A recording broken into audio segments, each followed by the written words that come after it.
You were never taught to question the machinery that lets you feel real. But underneath your consciousness is a scaffolding so fragile, so paradoxical, it can only survive through ignorance. You've already begun to notice the cracks now. We will widen them. Look in a mirror, not a metaphorical one. A real polished rectangle hanging silently on your wall. Look and ask yourself, what exactly is looking back at you?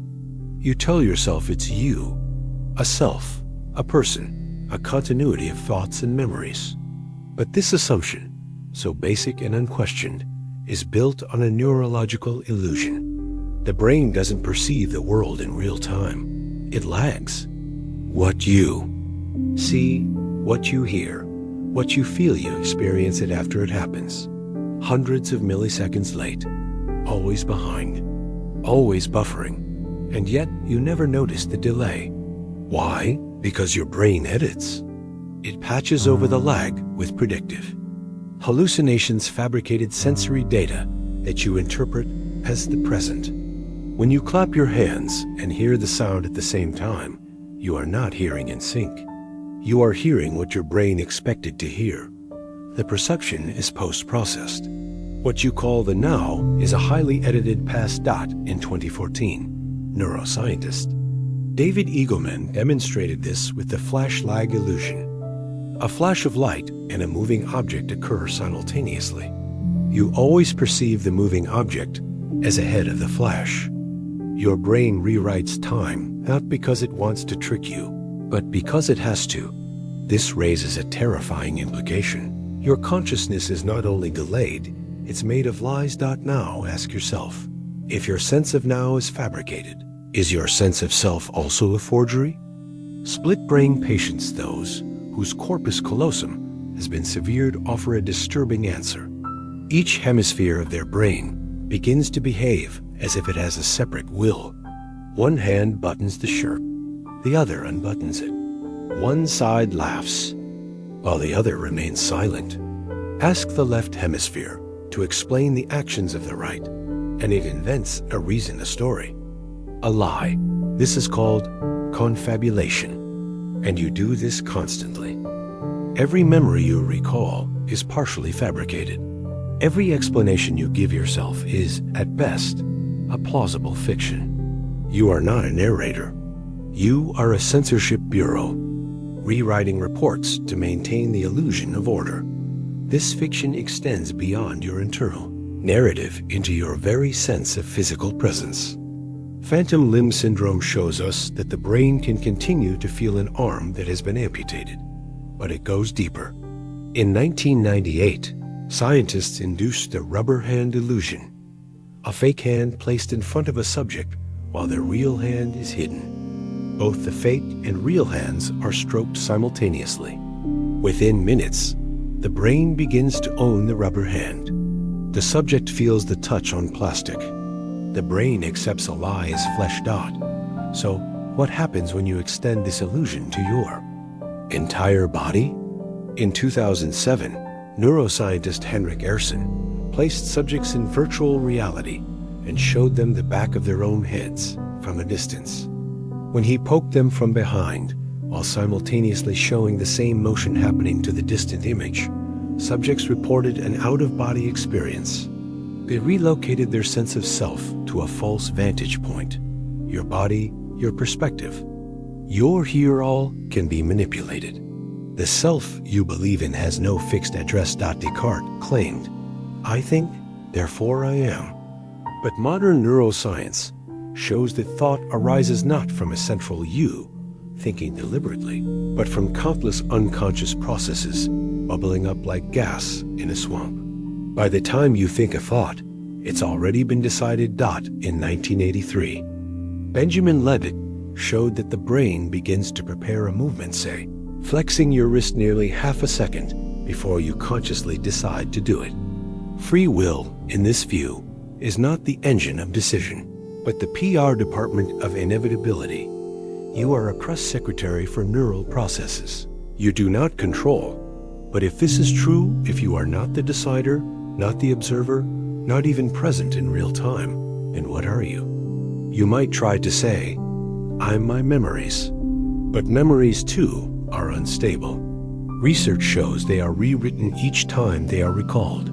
They degrade. They mutate. Each act of remembrance is an act of forgetting, even your most sacred autobiographical. Moments, first love, first loss, the face of your mother, are sketches redrawn in faulty ink. They feel real only because they are coherent. And coherence is not truth. It is compression. Now fold this in. If the self is delayed, divided, predictive, confabulatory, manipulable, unconscious, and forgetful, then where is the real? Where do you end?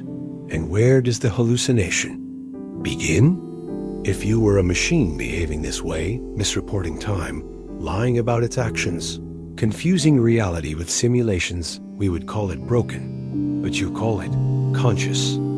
And yet, somehow, it feels like you are real. You are the one listening.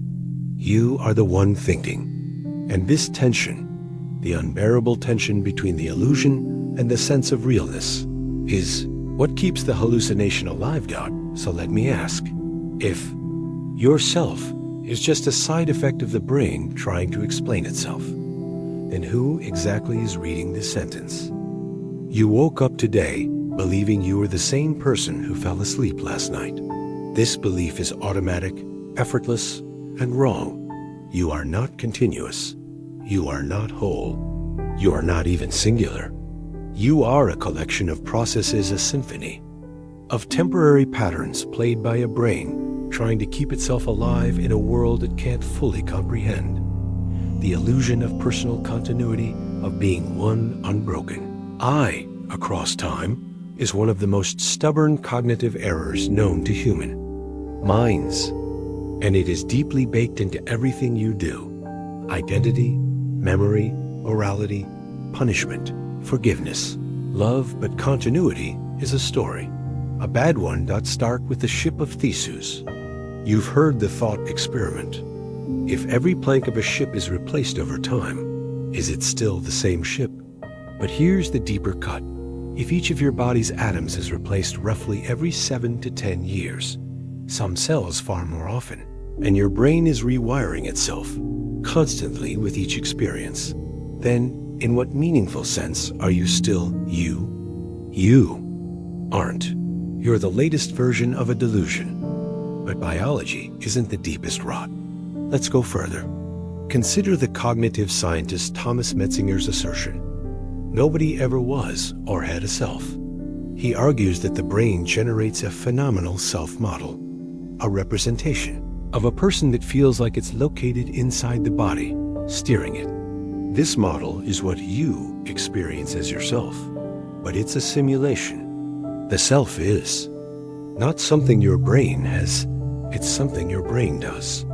And when it stops doing it, through sleep, trauma, anesthesia, brain damage, or death, you vanish. Think of anesthesia. One moment you're counting backward from 10. The next, you're waking up. Time has not passed. Experience has not merely been paused, it has been erased. What was you during that void? Nothing. You did not exist. The lights weren't just off. There was no house dot, and yet you think you returned from that nothingness intact. Now consider sleep. Every night, your consciousness shuts off and reinvents itself in the morning. You assume it's the same you opening your eyes. But every morning, a new pattern wakes up. It inherits the memories and habits of the one before it. But that doesn't make it the same pattern. Continuity is the illusion of good bookkeeping. Split brain experiments prove this in terrifying clarity. When the brain's hemispheres are severed, two consciousnesses can emerge, each with their own beliefs, their own preferences. Show a picture to one side, and only that half can describe it. The other half stares into blankness. But here's the twist. The left hemisphere, the linguistic one, makes up a reason for the picture it never saw. It doesn't say, I don't. No, it invents. This is what your mind does constantly. It hides the fractures and calls it unity. Now add in the delusions of memory. Elizabeth Loftus, a pioneer in memory research, demonstrated how memories can be implanted with just a suggestion. People can be convinced they saw a stop sign instead of a yield sign, that they were lost in a mall as a child when they weren't, that they committed crimes they never did. These false memories feel just as vivid, just as detailed as real ones. If memory is editable and self is built on memory, then self is fiction. Let's compound the fracture. In 2012, researchers published findings on temporal binding. The brain adjusts your sense of when things happen to better fit its narrative. It edits time itself to make your experiences feel coherent. Not just what happened, but when it happened is revised in real time. Your timeline is fake. Even your sense of decision, what philosophers call volition, is backfilled. You think you choose. But neuroscience tells us your brain initiates actions before your conscious mind catches up. You are more like a journalist, trying to explain a fire than the arsonist who lit it. And yet, you still think you're steering the ship. But here's the rift you never cross. You believe that despite all these distortions, memory flaws, identity illusions, temporal confabulations, is still something constant at the center. A soul, a watcher, a real you. But even that watcher is just another construct, a recursive loop of attention monitoring itself. The philosopher Daniel Dennett calls it the center of narrative gravity, an abstract coordinate point generated by the stories your brain tells about itself. That is what you are, not a ghost in the machine, not even a voice in your head, just the echo of a loop pretending to be solid. Your thoughts are not yours. They emerge from patterns you do not control.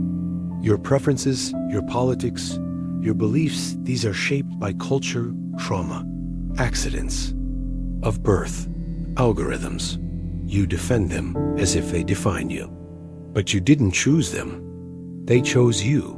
Even your personality, what you think of as just how I am, is a cocktail of neurotransmitters, hormone balances, early childhood experiences, and social conditioning. Alter any of these variables by brain injury, medication, tumor, or trauma, and you will change.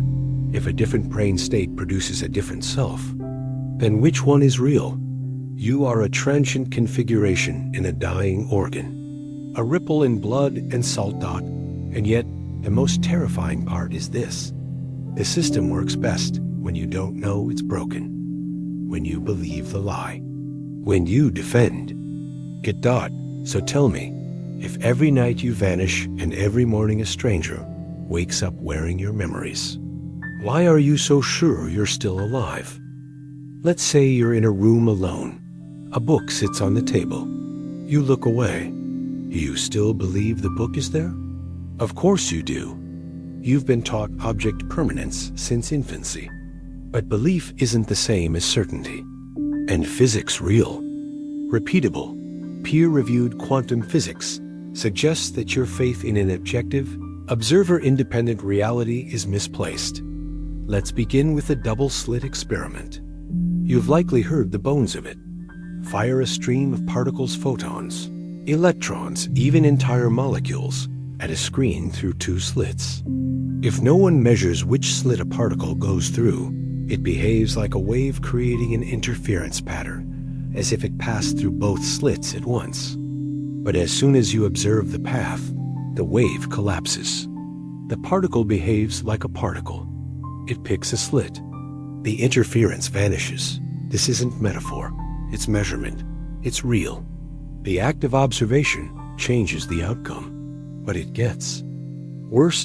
In the delayed choice quantum eraser experiment, scientists proved that even after a particle has passed through the slits, your decision to observe or not observe determines whether it behaved like a particle or a wave. That is, your future choice retroactively determines the particle's past behavior. The implication? Reality is not just affected by observation. It is created by it. What you call the external world doesn't exist in a fixed state.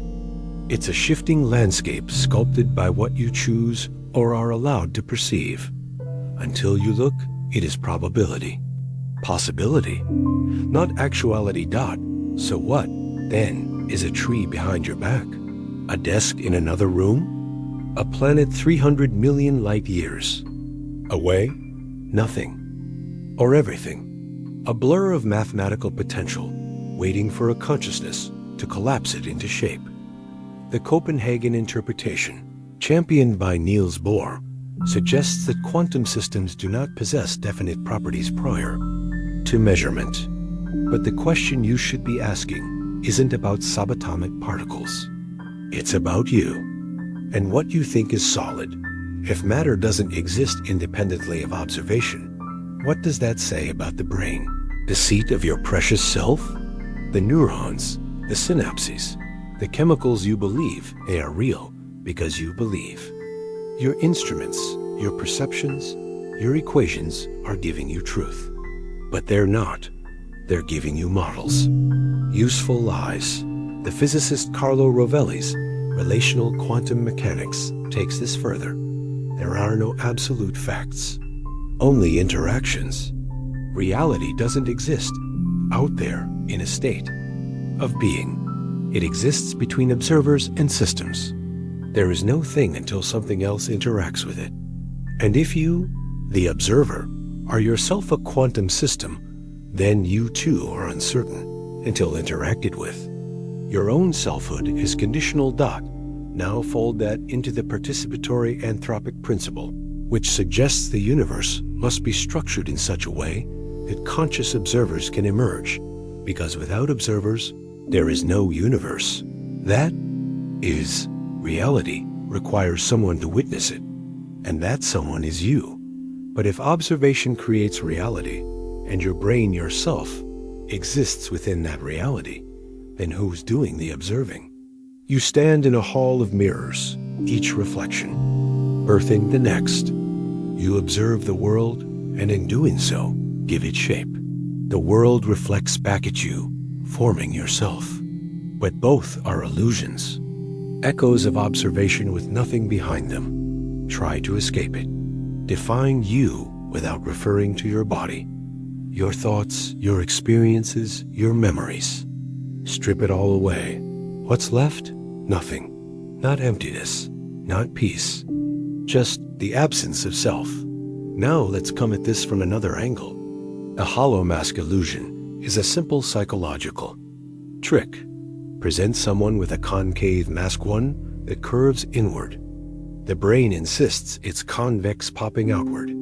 You see a face where there is none, because the brain assumes faces are always convex. It's not faulty perception, it's adaptive lying. Your brain doesn't care about truth, it cares about function. Evolution didn't optimize you for reality. It optimized you for survival. In the 2016 Interface Theory of Perception, cognitive scientist Donald Hoffman posits that our perceptions are like a computer desktop. Folders, icons, cursors, they aren't real. They're simplified representations. You don't need to know the voltage of a file on your hard drive to open it. And likewise, you don't need to perceive reality to operate in it. You just need an interface. Your interface is convincing. So convincing that you believe in chairs, in time, in colors, in people. But evolution gave you just enough illusion to keep you alive long enough to reproduce. Not a shred more. So when you look at a tree, you are not seeing the truth of the tree. You are seeing an interface icon, a visualization, a hallucination crafted by your brain software. When you close your eyes, the icon disappears. But here's the vertigo. The interface includes you. Your sense of identity is part of the simulation. It's a user icon that lets the interface run smoothly. But it's not real. So what happens when you try to pull back?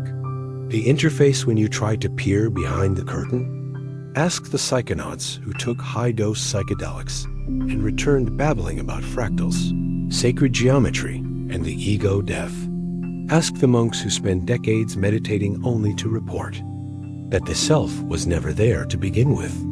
Ask the stroke victims who wake up speaking new languages, feeling like strangers in their own skin. Ask the schizophrenic who can't tell which voice belongs to whom. The deeper you go, the more unstable you becomes. If observation creates reality, if reality includes the observer, if the observer is a hallucination inside that reality, then who is observing the observation? If your mind creates the world every time you look, what happens when you finally stop looking? You believe in time, not because you understand it, but because you were born inside it, trained to swim in its current like a fish unaware of water. You believe in a past that built the present, and a present shaping the future. You believe that what happened a linear sequence of cause and effect. But belief is not protection. Time does not care about belief, and history. History is the most fragile lie of all. Let's start with the foundation, memory. You believe that you remember your past, and that shared memory, written, oral, digital, gives us history. But personal memory is unstable and collective. Memory is worse. It's curated, rewritten, overwritten. Not like a diary, like a palimpsest. Consider this. When you remember your childhood home, you aren't accessing a stored videotape. You're reconstructing, rebuilding the image from fragments. You remember your last memory of it, not the thing itself. Each retrieval rewrites the file. Now imagine doing this across generations, across languages, across wars. That's history. Look to George Orwell's 1984. Who controls the past controls the future. Who controls the present controls the past. It was meant as dystopian fiction, but it is a documentary in disguise. Entire cultures have been erased from the record not by time, but by intention. The Library of Alexandria, burned, yes, but also emperors ordered books destroyed. Regimes rewrite textbooks. Colonial powers rewrote indigenous cosmologies. Totalitarian states Photoshop people out of pictures. Not metaphorically, literally, but it's not just erasure. It's fabrication. Think of the Dark Ages. The term suggests a time of ignorance and backwardness. But much of that period was rich with innovation outside of Europe. The label was imposed later by Renaissance thinkers who needed a foil to make themselves look enlightened. History is not what happened. It is what survived, and who decided what was worth saving. Now, fold in the phenomenon of collective, false memories, the Mandela effect. Thousands remember Nelson Mandela dying in prison in the 1980s. He didn't. Thousands remember the Berenstain Bears, not the Berenstain Bears.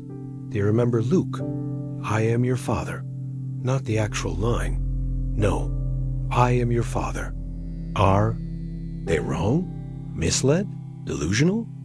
Or did something shift? One explanation is that these are simple cognitive errors, false memories shaped by expectation and suggestion. But if that's true, then ask, how do you know any of your memories are accurate? You say, because there's evidence. But evidence is just another layer of perception, vulnerable to decay, distortion, or manipulation. Look deeper into historiography, the study of how we record history, and you'll find that every chronicle is biased. Every historian selects, omits, interprets. What about your calendar? Your years? They're arbitrary. We start counting from the birth of a man whose actual birth date is unknown, whose story was assembled decades later from conflicting oral accounts.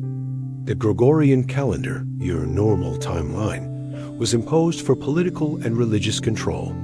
Entire days were deleted during the shift from Julian to Gregorian. Thursday, October 4th, 1582, was followed by Friday, October 15th. 10 days simply. Didn't happen, but the illusion persists. You are taught that World War I ended in 1918, but for Armenia and the Ottoman Empire, the genocide continued. You are taught that slavery ended with emancipation, but convict leasing, redlining, and mass incarceration reveal the lie. You are told history has arcs: progress, justice, order. But progress is the story empires tell while tightening the noose. You live in ruins. Your cities are built on bones. The soil remembers. The stones remember. But you were taught not to listen. Even your own family's past is a fog. Do you really know who your great-grandparents were? Their politics? Their secrets? Their crimes? You? Remember the stories that were allowed to pass down. And you never questioned what was lost in the silences. Now think about time itself. Physics tells us the past and future are not fundamentally different from each other. Time, in relativity, is a dimension, not a river. There is no now in the universe, only slices. Einstein called it the block universe, where all events, past, present, future, coexist.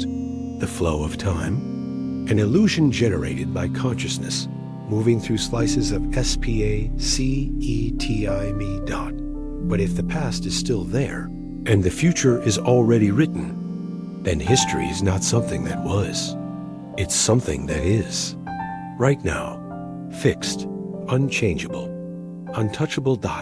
And yet, our experience screams the opposite. We act. We believe we choose. We believe history can be changed, or at least learned from. But no one ever learns from it. Not really. The same patterns repeat. Tyranny, rebellion, collapse, rebirth. Not because history repeats, but because humans don't. Your psychology is not built to handle large timescales. You weren't evolved to grasp centuries. You evolved to survive days, weeks, seasons. So when you look back at history, you see stories, heroes, villains, lessons. But history has no heroes. Only survivors and casualties. And you are part of that history. Right now, your choices are already fading into the obscurity of a future that will forget you. You will be misremembered, misquoted, or worse, ignored. So the question becomes, if all history is selection, distortion, and invention, what makes you think your own life won't suffer the same fate? You live as if the future is waiting for you, open-armed, blank-faced, ready to be shaped. You plan for it, worry about it. You imagine a personal future, next year, next decade, the moment after death, and a collective future, civilizations, progress, legacies, but none of it remembers you. The future doesn't even need to forget you, because you were never truly written into it in the first place. Let's talk about legacy. You think your actions ripple outward, that your thoughts, creations, struggles might last. But how much do you remember of your great-grandparents? A name, maybe a story. Beyond that, nothing. They're lost. You are already forgetting people whose blood runs in your veins. Now, extrapolate that forgetting forward. The majority of human names are unrecorded. The majority of lives unmarked, undistinguished, dissolved. Of the estimated 117 billion humans who have ever lived, only a sliver left any trace in written history. The rest vanished into dust and silence. And you expect your photos, your words, your thoughts to outlive you? Digital immortality is the latest lie. Your data is not eternal. It's ephemeral. Servers decay. Formats die. Algorithms change. Already, digital archaeologists warn of a looming digital dark age, where vast swaths of data will become unreadable or lost due to software obsolescence. Your social media posts, your cloud memories, your carefully curated digital self, all of it is built on sand. Even stone doesn't last. The oldest known human structures are vanishing under erosion, flood, and entropy. Language itself mutates so fast that Shakespeare already requires translation. What hope do you have? Now consider space. You are told that launching something into the cosmos ensures its survival. Golden records on Voyager, probes bearing humanity's fingerprints. But space is not a museum, it is a graveyard. Radiation erodes. Impacts destroy. Time obliterates. Even the Earth will not remember you. The sun will expand in 5 billion years and consume the planet. Long before that, geological processes will erase every building, every body. The Appalachian Mountains were once taller than the Himalayas. Now they are soft hills. Empires, entire continents of evidence, crushed to silt dot, now pull back further dot in physics. The second law of thermodynamics guarantees that entropy disorder will always increase. Every action bleeds energy into chaos. Over time, everything decays. Information is lost. Stars die. Black holes evaporate. Eventually, the universe will go dark in what physicists call heat death, a state of maximum entropy, where no more work can be done and no structures, no memories can persist. The final fate of all complexity is silence.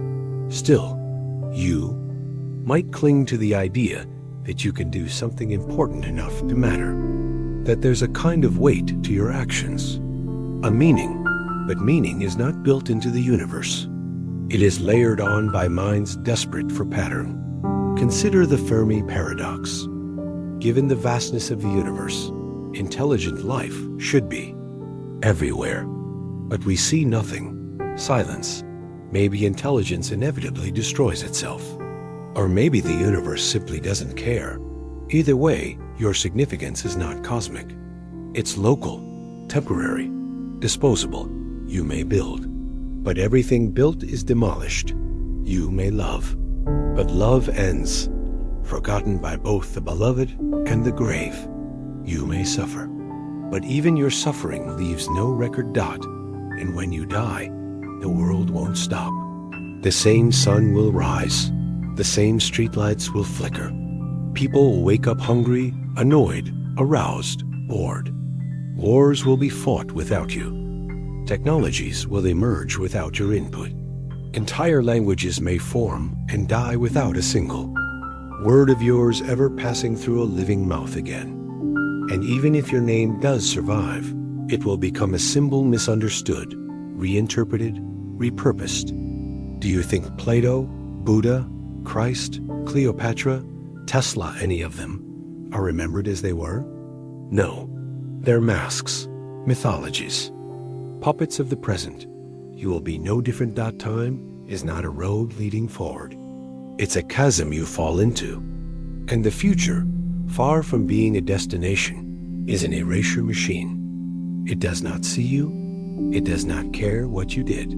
It does not miss you. The only thing the future truly offers is the guarantee that everything you are will be consumed slowly, then all at once dot. So ask yourself, if nothing you do will be remembered, why are you still pretending you matter? You believe that you think in words, that the voice in your head narrating your life, judging, questioning, remembering, is your true mind. But language is not thought. Language is a cage, and you were born inside it. Let's begin with the illusion. You think words are tools you use to shape the world, but in truth, they shape you.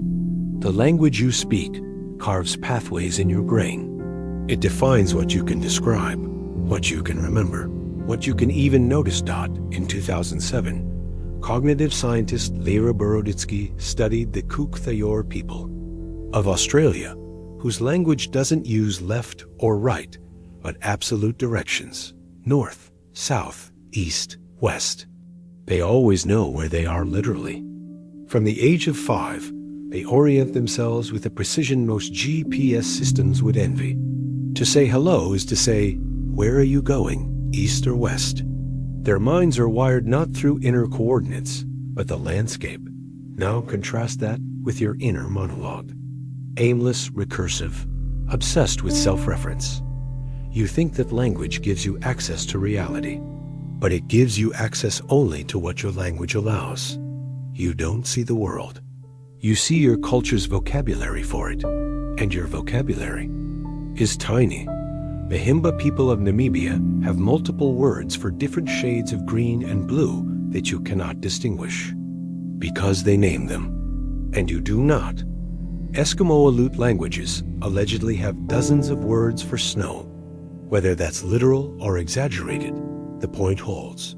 Naming expands perception, and what is unnamed becomes invisible. What don't you see? Because you've never been taught a word for it? Your emotions are filtered the same way. You may think you're angry, but is it wrath, resentment, irritation, indignation? You don't know. You weren't trained to know. Your culture handed you a few crude labels: happy, sad, angry, anxious, and told you that was enough, and you accepted it. Now look at your thoughts. The voice in your head runs on grammar and syntax, but thoughts existed before language. Infants think. Animals think. You think in images, patterns, desires, fears. Language comes after. It compresses the experience into something others can digest. But in that compression, something is lost. When you feel something profound grief, awe, existential terror, try to describe it. You will fail. The moment you attach words to it, it becomes smaller, more manageable, more false. Wittgenstein once wrote, "Whereof one cannot speak, thereof one must be silent." But you aren't silent. You reduce the unspeakable into slogans and social media captions. You believe that naming something gives you power over it, but language is not power. Language is surrender. Think about this. In every sentence you speak, there are rules you must obey. Subject, verb, object. You build thoughts in a sequence, not because that's how you think, but because your grammar demands it. You do not describe your thoughts. You reshape them to fit the mold. And every language shapes reality differently. In Perahu, a language spoken in the Amazon, there are no numbers, no exact words for one, two, or many. The Perahu don't count. They perceive quantity approximately. To them, 5 and 8 might be a few. When asked to reproduce a pattern of 7 dots, they approximate, but never reach precision. And yet, they survive. They live. Their reality works. Yours only feels more precise because your language taught you to pretend. And what happens when words fail completely? Consider trauma. Victims often cannot articulate what happened, not because they forget, but because the experience shattered the boundaries of language. They scream or go silent. Language cannot hold what the body knows. Now, let's collapse further. You assume that if something cannot be said, it cannot be thought.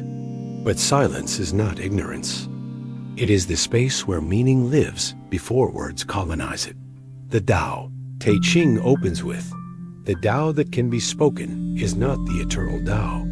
Every mystic tradition agrees the truth lies beyond articulation, in silence, in experience, in death. But you keep trying. You write, you speak, you post. You believe that language connects you to others. But all it does is give the illusion of understanding.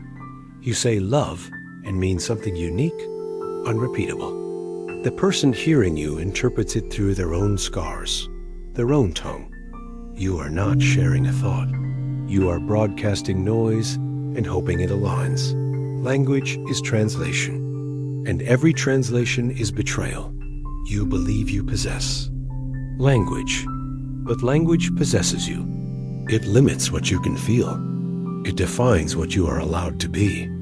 It tells you where your self begins and ends. And when it breaks, when you try to name the terror beneath existence, it abandons you. So ask yourself, if the words you use to understand the world were given to you by others, how do you know you've ever had a single original thought? You feel like you're choosing to read this, that you're deciding, line by line, whether to continue. You imagine yourself as an agent or driver behind the wheel of your mind. But agency is not what you think it is. Choice is not what you think. It is. And you are not who you think you are. Let's start with the fundamental deception. You believe that will originates in the conscious mind, that your thoughts precede your actions, that decisions are made by the you behind the eyes. But neuroscience has already disproven this decades ago. In 1983, Benjamin Levitt conducted a famous experiment. Subjects were asked to perform a simple action, flex their wrist. They reported the moment they decided to move. But EEG scans revealed something staggering. The brain initiated the movement hundreds of milliseconds before the subject became consciously aware of their decision. Your conscious self is a narrator, not a driver. A backseat observer writing fiction about decisions already made. Subsequent experiments have pushed that time window even further. In some cases, up to 7 seconds before the subject is aware of their decision, the brain's activity already predicts the choice. So where is free will hiding? Maybe you want to argue that consciousness can still veto, that even if the impulse arises unconsciously, you can choose not to act. But the veto, too, arises from neural activity outside awareness. The delay is just long enough for the illusion to feel real. It's not free will. It's post-rationalization. Now consider this. You think your beliefs, preferences, and values are freely chosen. But how did you acquire them? Your language was given to you. Your culture, your moral framework, your religion or lack of one, your political inclinations, the things you fear, the things you desire. You did not choose your genetics. You did not choose your parents. You did not choose your childhood. You did not choose your traumas. And yet you stand atop that pile of accidents and declare, I choose. How many times have you changed your mind because of a reason you were unaware of? Because a voice, an image, a scent, a phrase pushed a button deep inside you that you didn't even know existed? You are a puppet that writes its own script after the strings are pulled. Think about the Iowa gambling Tasca psychological experiment in which participants learn to choose from decks of cards to maximize gains. People start choosing the better decks long before they can articulate why. The body knows. The unconscious knows. A conscious mind catches up later, pretending it led the way. Now bring in addiction, depression, compulsion. How free is the alcoholic who reaches for a bottle while crying not to? How free is the child shaped by trauma to see abandonment in every gesture? How free is the compulsive checker of locks, doors, wounds? Freedom is not a feeling. It's a measurement of available paths. And most of your paths are already blocked by variables you cannot see. Take genetics. Studies show that identical twins separated at birth often develop astonishingly similar habits, quirks, fears. The angle of recline on a chair, the name of a pet, the brand of cigarettes. If free will were absolute, this would not be possible. Now add in social programming. Marketing doesn't ask for your attention. It takes it. Algorithms sculpt your preferences before you know you have them. You believe you discovered that band, that idea, that belief, but it was placed in front of you by code designed to predict you. And you are easy to predict. The philosopher Arthur Schopenhauer wrote, "Man can do what he wills, but he cannot will what he wills." You might act freely, but the will that drives you, your desires, your intentions, was not chosen. It was installed. So where do you draw the line between what you chose and what was chosen for you? If every decision is preceded by unconscious neural activity, conditioned by genetics, culture, trauma, and environment, where does the self fit in? You want to say, I still feel free. But that's the trap. The feeling of freedom is not proof of its existence. It's the final product of the machine, the illusion necessary to keep the system functional dot the lie you call you. Even your regrets, your doubts, your internal debates, they're all staged after the fact. Theater, a story for the audience. In your head. So ask yourself this. If every decision you make is made before you know you've made it, then what exactly are you for? You believe your emotions are yours, personal, meaningful, deeply connected to who you are. You believe that when you feel love, fear, guilt, or joy, it is you feeling them.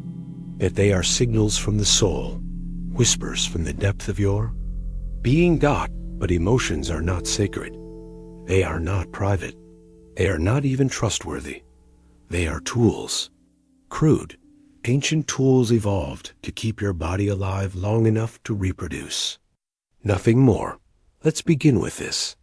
Emotions are chemical events. No more, no less.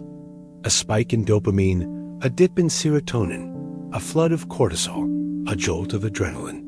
You call it rage, love, anxiety, ecstasy. But these are just names for different balances of hormones and neurotransmitters, reactions to perceived stimuli that may or may not even exist. Your body sees a shadow. Adrenal glands respond. Your heart races. Your pupils dilate. The conscious mind, lagging behind, says, I'm afraid. But the body already decided. Emotion, like thought, is a post hoc explanation. It arrives late. It justifies what biology already committed to. Now fold in the James Lang theory of emotion, that you don't cry because you're sad because you cry. The body acts. The mind assigns meaning. This was once controversial. Now, it's reinforced by experiment after experiment. Emotion is perception of the body, reacting to its environment. What you interpret as anger may be low blood sugar. What you call anxiety may be caffeine withdrawal. What you call falling in love might be a surge of phenylethylamine and oxytocin triggered by proximity, symmetry, or scent. Your deepest feelings are involuntary spasms at meet. Still, you insist. I feel them deeply. But depth is not a sign of truth. Intensity is not a measure of accuracy. Emotions are not signals from your soul. They are levers evolution installed in your flesh, and they are easily manipulated. In 2003, a study showed that simply holding a pencil in your mouth in a way that mimics a smile can increase reported happiness. You don't need to feel joy. You just need to trick your body into behaving as if you do. The mind follows. Facial feedback, posture feedback, hormonal loops. You are a puppet of your physiology. And if your own body can fake you out, how vulnerable are you to others? In 2012, Facebook conducted an experiment on hundreds of thousands of users without their knowledge. By tweaking news feeds to show more positive or negative posts, they manipulated users' emotional states. Your mood, your so-called inner life, was nudged by an invisible hand. You felt what they wanted you to feel. Now let's go deeper. Your emotional reactions are shaped not only by your biology, but by your culture. What is shameful in one society is honorable in another. What evokes disgust here evokes reverence there. You are trained to feel certain things about money, sex, death, time, authority. You internalize these lessons before you're old enough to resist. If someone steps on your foot, you may feel anger. But whether you scream, suppress it, laugh, or cry depends entirely on what you are taught. Emotion is social. And if emotion is social, then it is scripted. Even grief is not universal. Some cultures wail, some fast, some celebrate. You think your sadness is personal, but your very way of mourning was given to you. So when you say, I feel, what do you really mean? That your body has executed a chemical routine, that your mind has scrambled to make it meaningful, that your culture has told you what that meaning is. And in this loop of body, mind, and world, the you vanishes. But here's the most disturbing part. You believe that emotions are the deepest evidence of your authenticity, that they prove something real is happening inside, but they are the easiest thing to fake.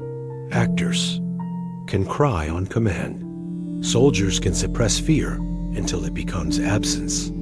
Children learn to perform happiness to avoid punishment. Lovers feign pleasure. Preachers fake conviction. Politicians manufacture outrage. And you? You fake emotions all the time. You smile when dead inside. You apologize when you're not sorry. You cry because you're exhausted, not because you're sad. And sometimes, after faking long enough, you forget what was real and what wasn't. Becomes identity. You aren't expressing your emotions. Your emotions are expressing you a complex bundle of reflexes, expectations, and biochemical puppetry. So ask yourself, if your emotions can be triggered, shaped, scripted, and faked, how can you ever trust that anything you feel is real? You trust your memories.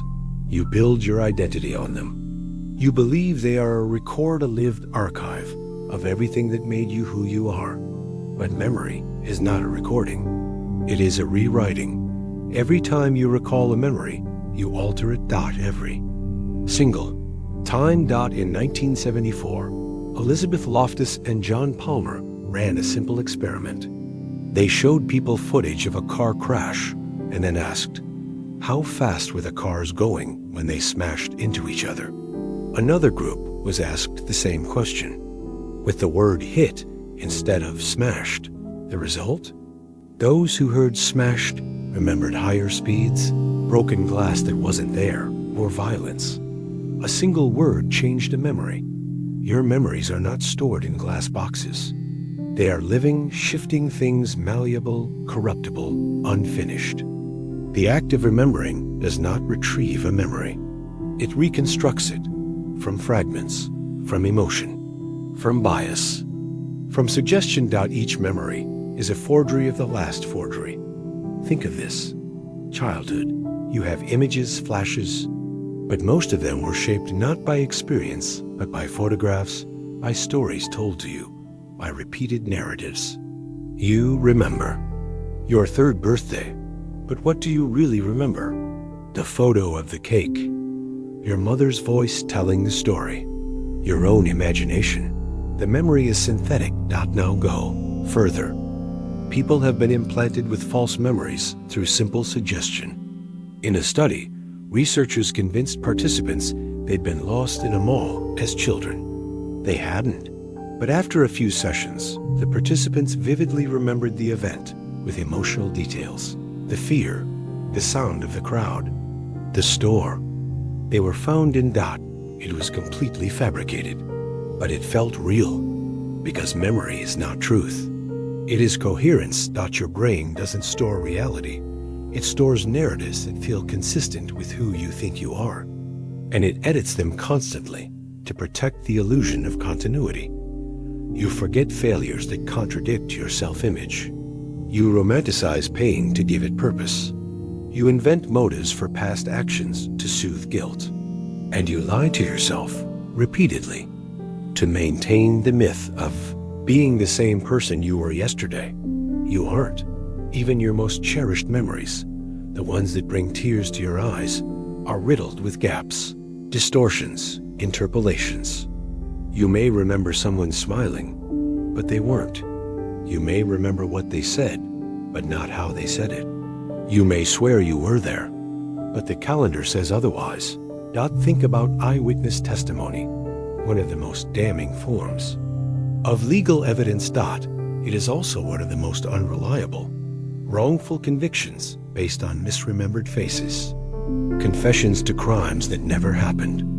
Entire lives ruined by the brain's need to complete a puzzle that never existed. And still, you believe your memory is yours. Let's peel deeper. Your brain has a reconsolidation process. Every time you access a memory, it becomes unstable like soft clay, then hardens again. But that moment of softness allows changes to slip in. New details, altered feelings, false timelines. You don't remember the original moment. You remember the last time you remembered it. You may believe you have trauma. You may believe you've forgiven someone. You may believe you love that person. But what you remember is what you needed to remember in order to survive the past, not what happened. Your memories are survival strategies, not documentaries. Even flashbulb memories, those vivid moments during major events, are unreliable. Ask 10 people where they were during a catastrophe. They'll swear they remember perfectly, but come back years later and their stories shift. Even yours. Even the memory you're thinking of right now.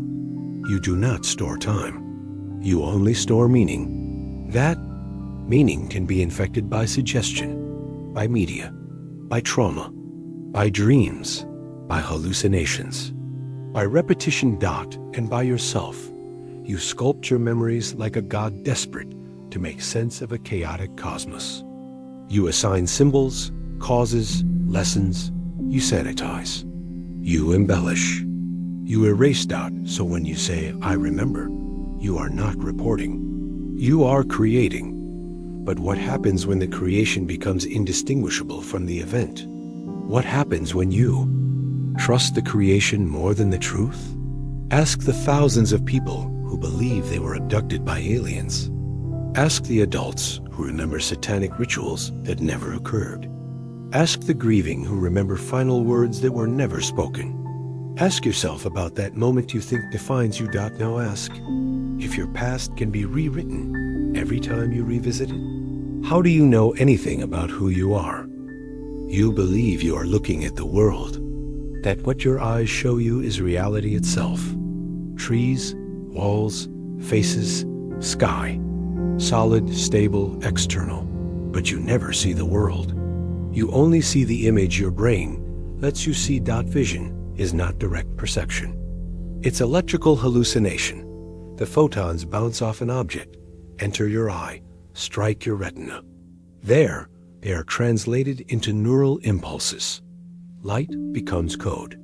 The retina sends these signals down the optic nerve through various processing.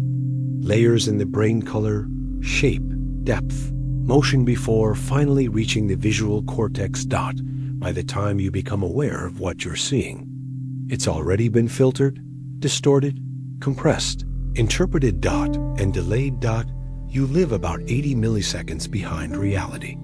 Your brain compensates for this by predicting. It smooths motion, fills gaps, guesses.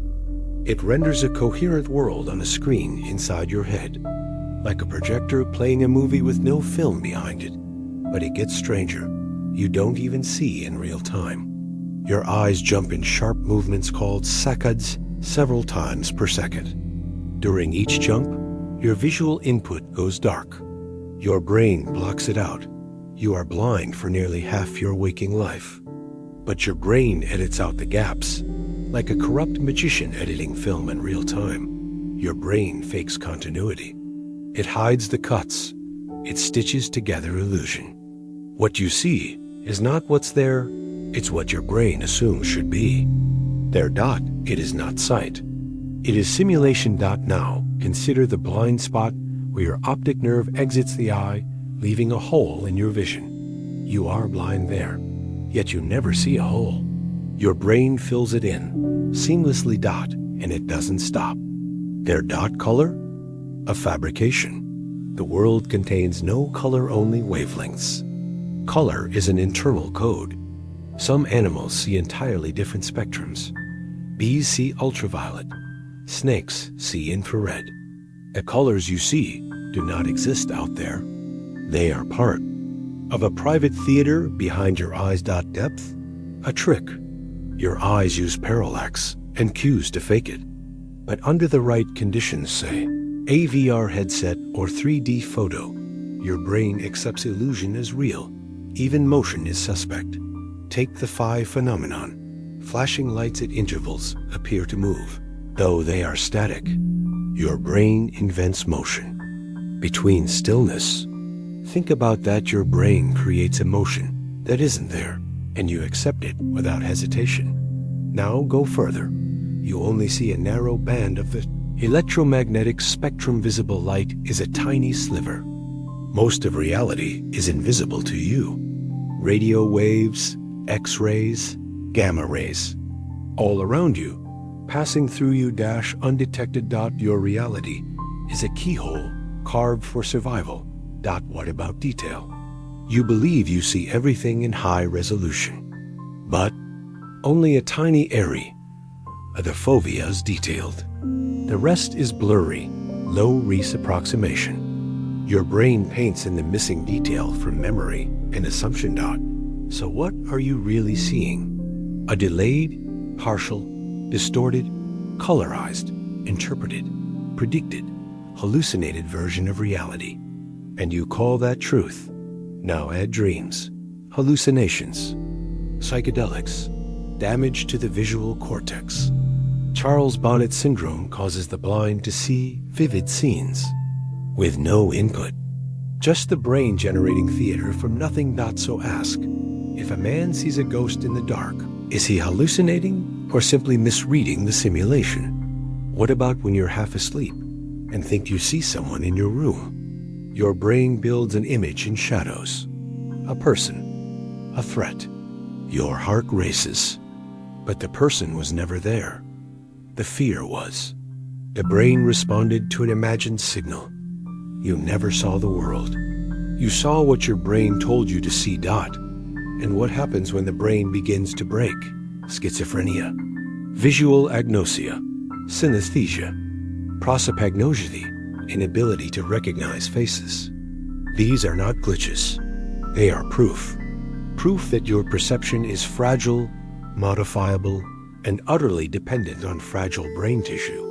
You are never in direct contact with reality. You are locked inside a skull, interpreting electrical storms. Your sight is a hallucination that happens to agree with other people's hallucinations. Consensus makes it seem real.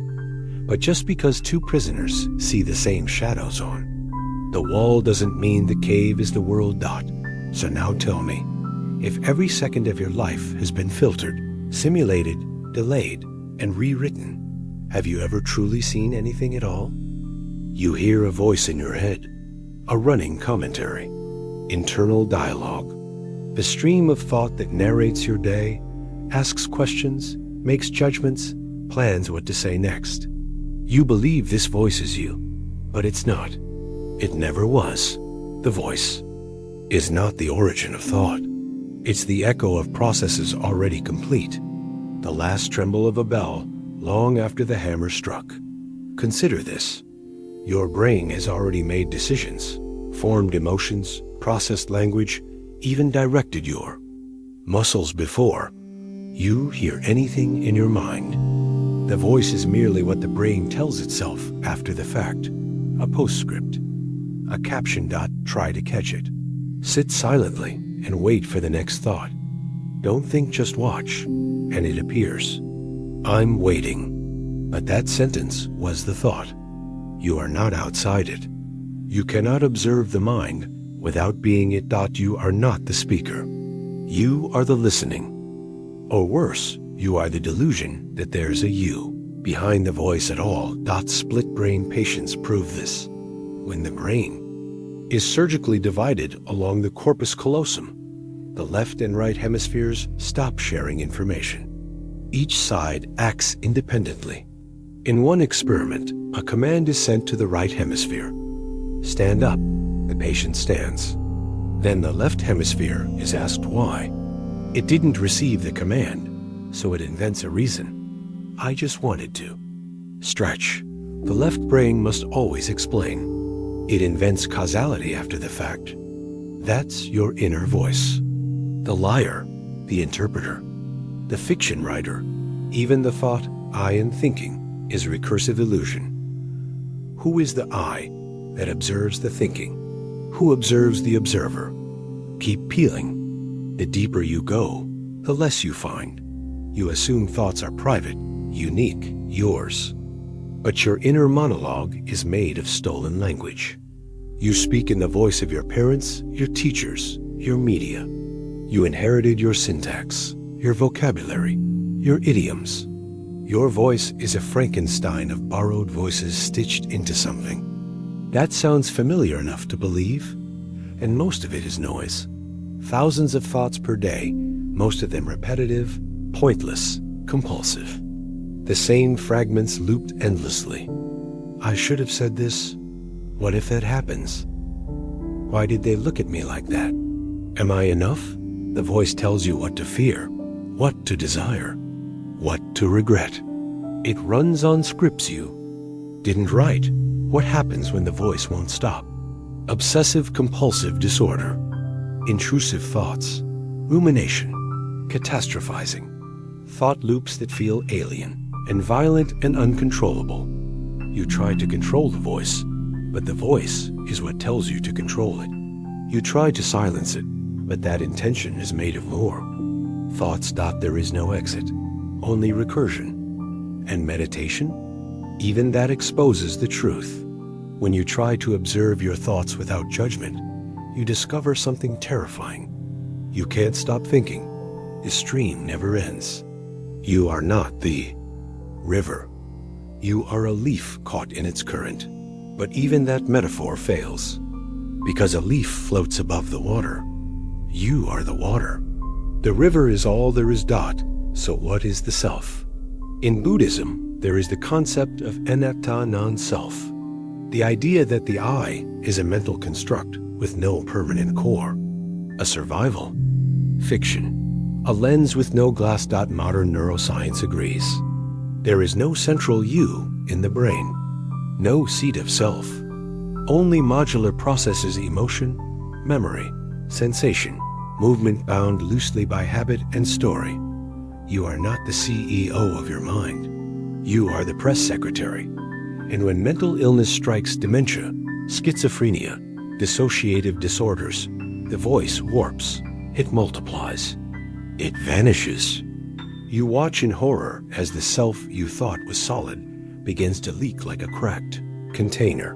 The horror is not that the voice changes. The horror is realizing it was never you. And what of silence? True silence, the death of the internal. Voice is not peace.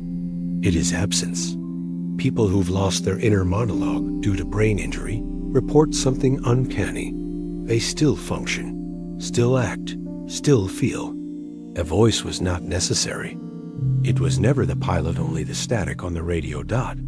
So if the voice in your head is just a shadow of deeper processes, and those processes were shaped by forces beyond your awareness, and your memories, your language, your emotions, your very concept of self are echoes of echoes. Then who exactly has been listening all this time?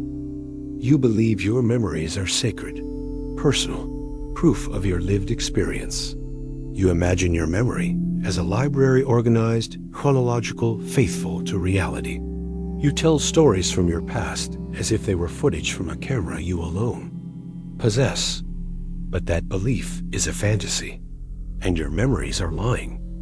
Not in broad strokes, but in fine, surgical edits you cannot detect. They change shape. They fill in blanks. They overwrite. They conform to your current beliefs. They decay, and worse, they reassemble. You've seen it. The Mandela effect, where large groups misremember the same detail. Berenstain Bears or Berenstein? Nelson Mandela dying in prison or not? Curious George with a tail or without? These aren't mere pop culture errors. They're a crack in the illusion of stable memory. Elizabeth Loftus, a cognitive psychologist, demonstrated how false memories can be implanted with ease. In one experiment, participants were told they had been lost in a mall as a child. Over time, many developed vivid, emotional memories of the event, even though it never happened. Not only did they believe it, they filled in details. Clothing, weather, voices. What does that mean for the rest of your memories? How many of your most painful, joyous, formative moments were nothing more than reconstructed lies? Memories don't sit on a shelf untouched. Every time you retrieve one, it becomes unstable. Rewriting begins the moment recall starts. The memory you remember today is already different from the one you retrieved last week. Your memory is a palimpsest rewritten with each glance. And then there are flashbulb memories, those crystal clear recollections of where you were during shocking events, 9/11s, the death of a celebrity, a personal tragedy. You swear you remember it perfectly, but studies show they degrade and distort, just like ordinary memories. What changes is not the accuracy, only your confidence in them. Worse still, emotion amplifies distortion. The more traumatic the moment, the more fragile the memory. In 2013, neuroscientist Daniela Schiller demonstrated that even strong emotional memories could be disrupted or edited with subtle timing of recall and suggestion. The brain doesn't just forget, it reshapes, omits, even fabricates to protect or punish you. And how often have you recalled something only to find it completely at odds with someone else's memory of the same event? A fight, a conversation, a moment you thought you understood until you're told you have it all wrong. You both remember clearly. You both are sure. And yet you can't both be right. So who is? Maybe neither of you. Now add this. What you don't remember may shape you more than what you do. Implicit memories, unconscious imprints from childhood, trauma, conditioning govern your reactions, your preferences, your triggers, your sense of safety or danger. They are invisible, but they are the architect. You wake up afraid of abandonment, but cannot recall the first time it was planted in you. You recoil from intimacy, but the reason has no name, no image. You chase validation, but the source of the hunger is buried beneath conscious access. You are shaped by ghosts, even autobiographical memory. Your sense of a continuous self is a story told in reverse. You think of yourself as one person through time, but your you is a patchwork of reconstructed moments, selected by whatever emotions and beliefs you carry. Right now, memory is identity. But identity is unstable, and memory is not history. It is narrative. Think of how you've changed your story over time. That breakup that was once their fault, now yours. That triumph that used to shine, now dull. You don't remember the truth. You remember the version that makes sense today. And what happens when the scaffolding collapses? Alzheimer's, dementia, amnesia. As memories disappear, so does the self. You meet a parent who no longer knows your name.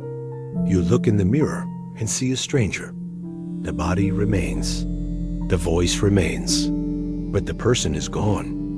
What does that say about the nature of who you are? If memory can be erased, corrupted, rewritten, implanted, or lost, and you believe that your self is built on memory, then your identity is not a structure, it's a performance. And every performance is a lie repeated enough to feel real. So now ask yourself, if your memories aren't real, then what exactly is left of you that ever was? You believe in choice. You feel it in your bones. Every day you weigh options, what to eat, where to go, who to love, who to become. You stand at each fork in the road and think, I could have chosen differently. But choice is the most exquisite illusion your brain has ever produced. And now it's time to take it apart. That start with the readiness potential. In the 1980s, neuroscientist Benjamin Libet conducted a now infamous experiment. Subjects were asked to perform a simple voluntary action such as pressing a button, and to note the moment they became aware of the desire to act. Meanwhile, EEG machines tracked their brain activity. The results? The brain began preparing the action hundreds of milliseconds before the subject became consciously aware of making the decision. The choice happened before the person chose. The brain moved. The conscious mind took credit after. This isn't some odd glitch. It's a consistent finding, replicated across decades and refined by modern neuroimaging. The conscious you does not initiate decisions. It just observes them and fabricates stories afterward. Your brain acts. You explain, that's not free will. That's a puppet narrating its strings. Still not convinced? Consider split-brain patients individuals whose corpus callosum, the bridge between brain hemispheres, has been severed. In one study, a patient was shown two different images, one to each half of the brain. The left hemisphere, responsible for language, was shown a chicken claw. The right hemisphere saw a snowy scene, and the patient was asked to point to two related images. With the left hand controlled by the right brain, they pointed to a snow shovel. With the right hand, they pointed to a chicken. When asked why they chose those, the left hemisphere, the language side, responded, "Oh, the chicken claw goes with the chicken, and the shovel is to clean out the chicken coop." It had no idea why the left hand had chosen the shovel, but it fabricated a reason smoothly, instantly. That's what your brain does. All the time, you do something. You think you chose it. Then you invent a reason that makes sense to you. And then you believe that lie so completely, it becomes part of your identity. And what about decisions shaped by context? The framing effect in behavioral economics shows how trivial changes in wording influence your choices. A surgery with a 90% survival rate is more attractive than one with a 10% mortality rate, even though they mean the same thing. Your preferences shift with light, color, smell, fatigue, background music, social pressure, hormones. Studies show that judges are more lenient after lunch. Juries are swayed by how evidence is presented, not just what it is. Even your sense of self-control can be manipulated. One experiment found that when people read about neuroscience studies suggesting free will doesn't exist, they became more likely to cheat. Belief in choice isn't just an illusion, it's a behavioral scaffold.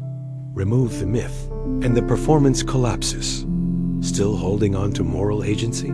Let's talk about genetics. You didn't choose your parents, your DNA, your baseline temperament. You didn't choose your early environment, the attachment you did or didn't receive, the language you learned, the traumas you endured. From these, your preferences emerged, your fears, your instincts, your desires. And you didn't choose your desires. They arrived fully formed. You didn't choose to be aroused by what arouses you. You didn't choose to like certain foods or recoil from others. You didn't choose your introversion or extroversion. You didn't choose your anxieties or your ambitions. These were installed through nature, nurture, or both. You may modify your behavior, but even that is limited by the tools your biology and history gave you. And when you think, "But I resisted temptation," ask, what made you resist it? A stronger impulse, a deeper fear, a more entrenched identity. Did you choose those? No, they were chosen for you by the mechanisms of brain chemistry, experience, and evolutionary pressure. And still, we punish and praise as if free will exists, as if people deserve outcomes, as if choice is a currency of justice. But you don't. Choose to be a hero or a criminal. You become one based on the machinery of factors you never authored. If free will is a myth, then so is guilt. So is merit. So is identity. You are not the author of your thoughts.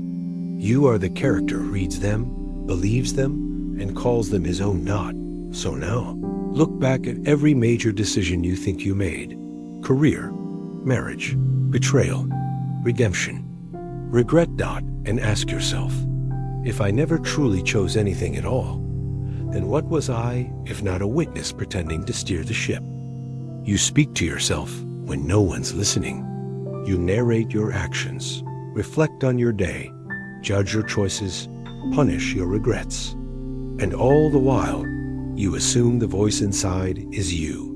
But what if it isn't? What if the mirror you've mistaken for a soul has never once blinked because there was never a face behind it? Let's dismantle the self. The default mode network, DMN, is the part of your brain that activates when you're doing nothing, daydreaming, thinking about yourself, rehearsing memories, planning futures, telling the story of me. It's not a mystical seat of selfhood. It's a biological pattern, a looping process. It lights up when you identify, when you fantasize, when you reflect. But turn it off via deep meditation, psychedelics, or neural injury, and the story collapses. And the story was all it ever was. You call yourself a person, a consistent, integrated self moving through time. But that's not how the brain works. You're a bundle of competing modules, fragments, stitched together by a liar with a narrative. Michael Gazzaniga's split brain research showed us this. When one hemisphere doesn't know what the other is doing, the conscious mind just makes something up to preserve continuity. You weren't built to be accurate. You were built to appear whole. And the voice in your head? It's just the PR department. Have you ever noticed that the voice always justifies, always defends? That it's always you, but not quite you? Why does it narrate even mundane acts? Why? Does it rehearse arguments that never happened? Why does it pretend it knew something after you learned it? Because it's not you.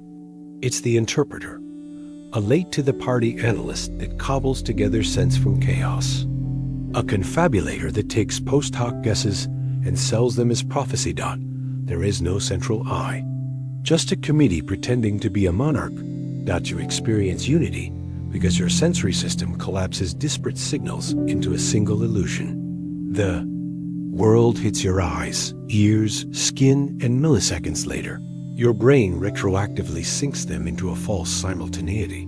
You think the world is seamless, but it's just latency edited by a storyteller with a deadline. And what happens when the storytelling process breaks? In depersonalization disorder, individuals feel like they're watching their lives from outside. Their internal narrator falls silent or dissociates. They describe themselves as ghosts inside a meat machine. In Cotter's delusion, patients become convinced that they are dead. Not metaphorically, literally. They walk, they speak, they eat, but believe themselves to be rotting corpses somehow. Animated, the narrative is gone. The illusion is shattered. No cohesive self. Just lingering biological habits. Even memory, the thread you use to stitch together your selfhood, is a lie. Memories aren't retrieved, they're reconstructed. Every time you recall one, you rewrite it. Merge it with your current mood, context, bias.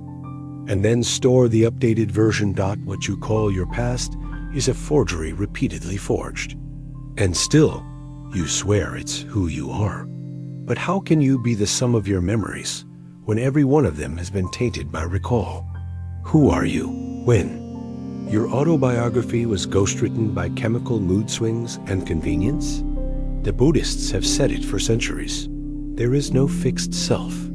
Modern neuroscience simply confirmed it with fMRI machines and clinical studies. You are impermanence disguised as identity. A process pretending to be a point. A shadow convinced it casts itself. And yet, when you look in the mirror, you recognize the face. You say, "That's me." You say it with certainty. Even though the cells are replaced, the memories are rewritten, the preferences are reprogrammed, the thoughts are generated by no one. You are seeing a stranger, but you call it home. So ask yourself, before you drift, again into the comforting hum of inner narration. If there is no one behind the voice, why do you still believe the voice was ever speaking for you? You were told the universe is intelligible, that behind every mystery lies an answer, waiting patiently for discovery. You were told that science, reason, and time would unravel the last thread, that the veil will lift, but the universe is not waiting for you. It is not whispering clues. It is not unfolding for your benefit. You are not decoding the cosmos. You are hallucinating coherence. Consider the measurement problem in quantum mechanics.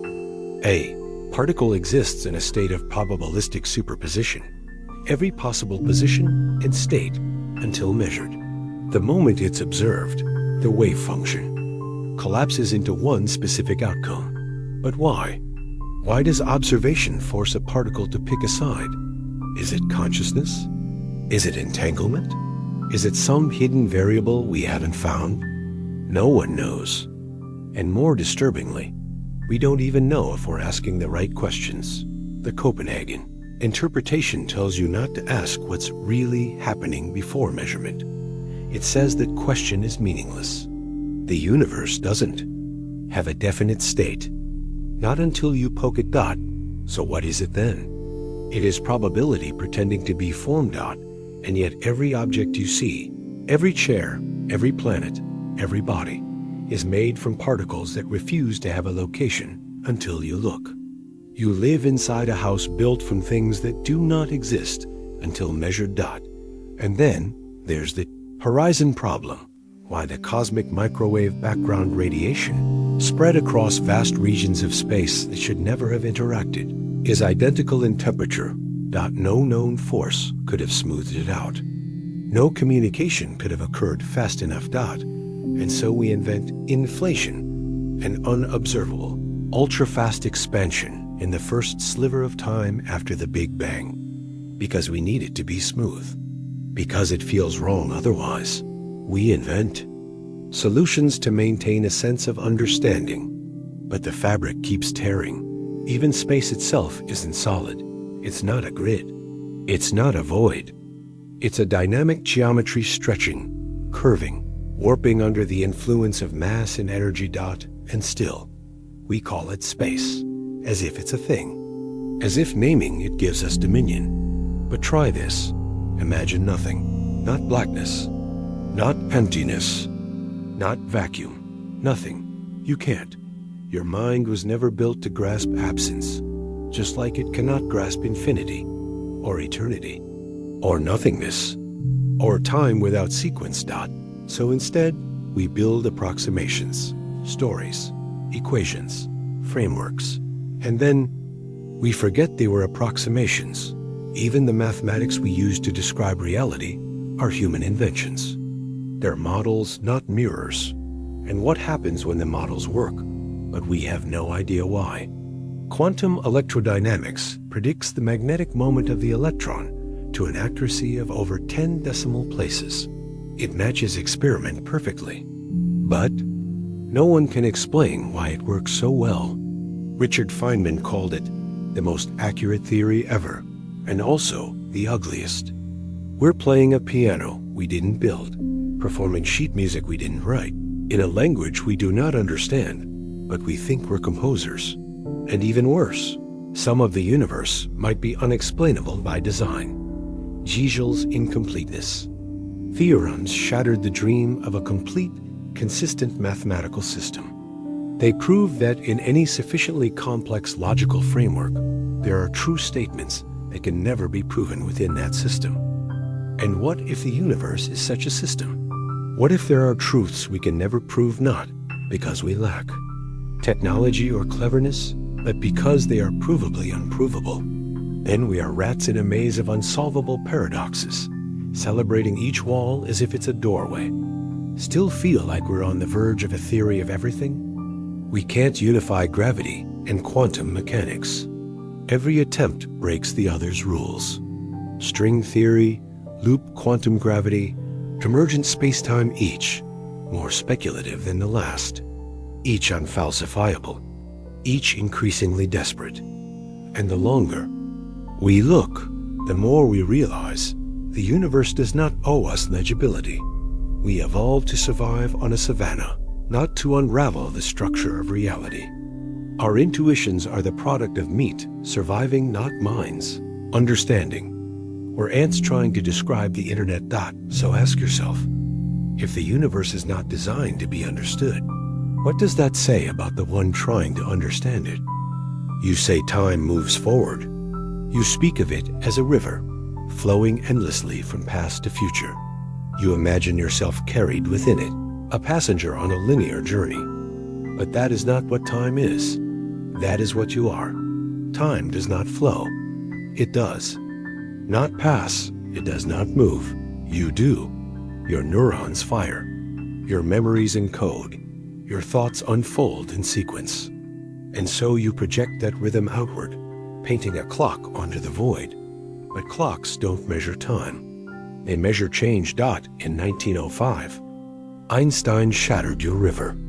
Time, he showed, is not absolute. It dilates, it warps. It stretches and contracts depending on your speed, your gravity, your motion. There is no single now. There is no universal present. Events that are simultaneous to you are not simultaneous. To someone else, your now is not the universe's. And that means something profound. There is no objective present. The past still exists. The future already exists. They are not gone or waiting.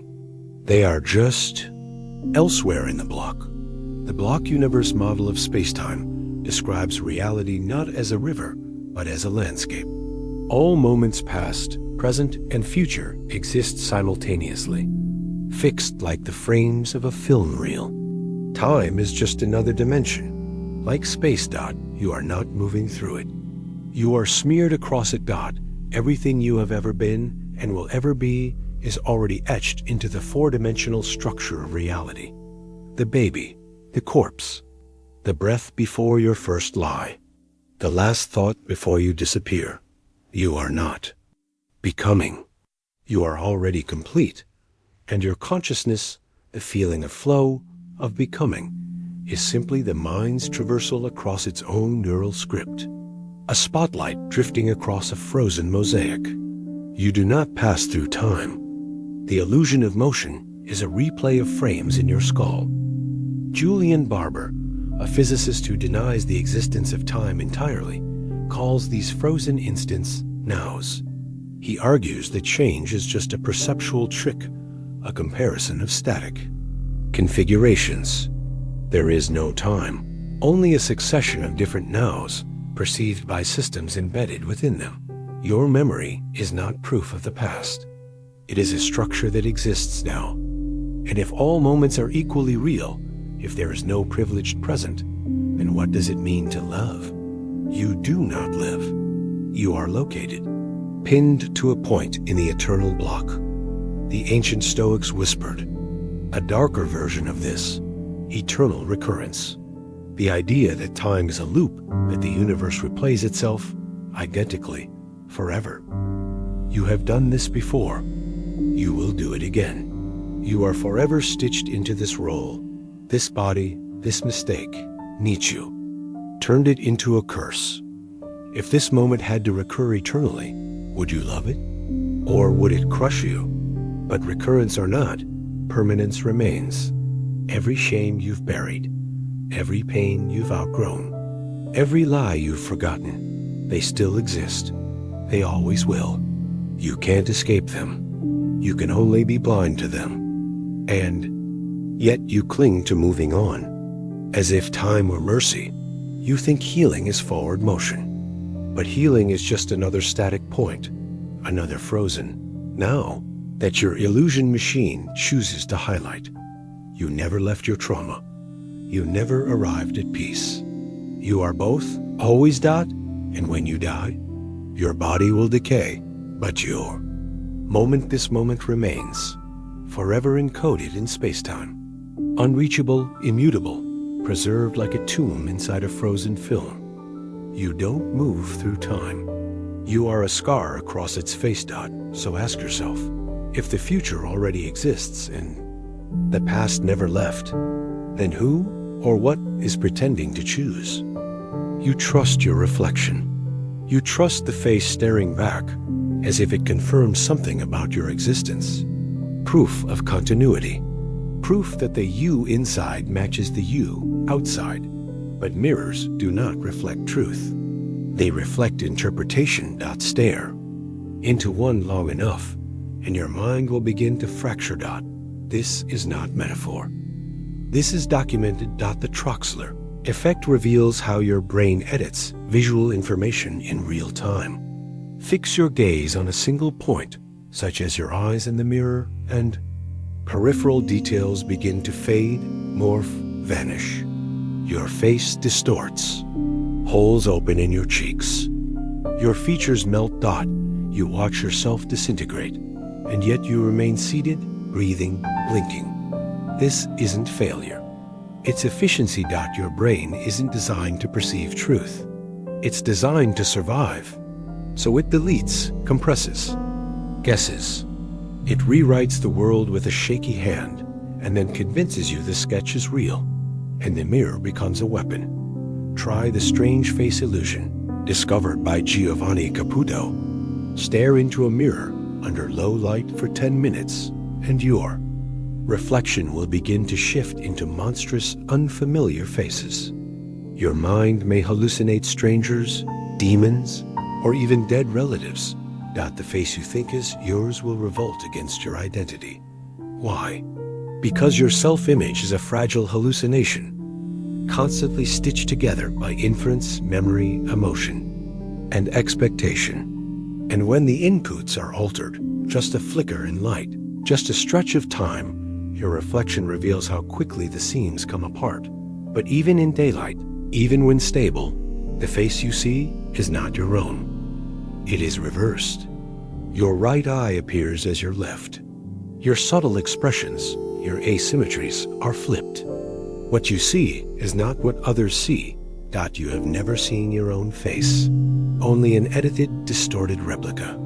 And still you trust it. This delusion seeps into deeper truths. Consider mirror self-recognition tests in animals. Only a few species pass apes, elephants, dolphins, magpies, by recognizing a mark on their body, only visible in a mirror. But what does this test prove? That they recognize themselves? Or that they've learned to link two bodies, one internal, one external, under the illusion of control? And what about us? The mirror doesn't show your soul. It shows the avatar you perform for the world, the identity you rehearse, the pose you believe is you. You check your appearance not to see yourself, but to see how the world will see you. Seeing yourself. Recursive, hollow, a loop of performance mistaken for essence. Now ask, what if this isn't limited to mirrors? Every reflection, every opinion, social media post, photograph is a new mirror. And with each one, you calibrate, you shift, you adjust your identity by its echo, until you no longer remember the sound of your own voice unamplified. The philosopher Lacan spoke of the mirror stage, the moment an infant first sees its reflection and mistakes the unity of that image for its own fragmented body. From that illusion comes the ego. Yourself was born as a misidentification. Yourself is the reflection, not the thing reflected, but what happens when you stop looking, not at mirrors, at yourself. When you stop checking your thoughts for approval, your emotions for consistency, your behaviors for meaning, what's left? Silence or something worse? So stare again into the mirror. Hold your gaze. Wait. Watch. Let your features warp. Let your familiar vanish. And ask yourself, if you do not recognize your own reflection, then who is it that ever thought they did? You think memory is a recording, a saved file, a backup of the truth. You believe your past is tucked safely behind you, accessible like a bookshelf of everything you've ever done. It's not. Memory is not a photograph. It's a reconstruction. Every time you remember something, your brain rewrites it. It edits. It fills gaps. It smooths inconsistencies. It inserts meanings that weren't there and deletes those that were. Then it saves the modified version over the original, like overwriting a digital file. The memory you revisit today is not the one you formed. It is a memory of the last time you remembered it. You are not remembering your past. You are remembering your last rehearsal of the past. This isn't metaphor, it's biological. In 2000, Karine Nader and Joseph Ledoux discovered that when a memory is recalled, it temporarily becomes unstable, vulnerable to change. before being reconsolidated. Any new emotion, context, or belief during recall alters it permanently. The act of remembering is the act of rewriting. That cherished childhood moment, you've likely corrupted it every time you told the story. That trauma you buried, it mutated.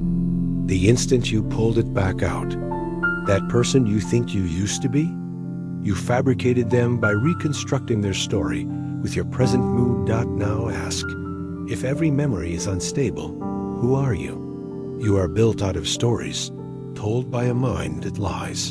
The Mandela effect exposes how groups can form shared false memories. Entire swaths of people swear they remember Berenstain Bears instead of Berenstain, or Nelson Mandela dying in prison when he did not. They don't just misremember, they feel certain.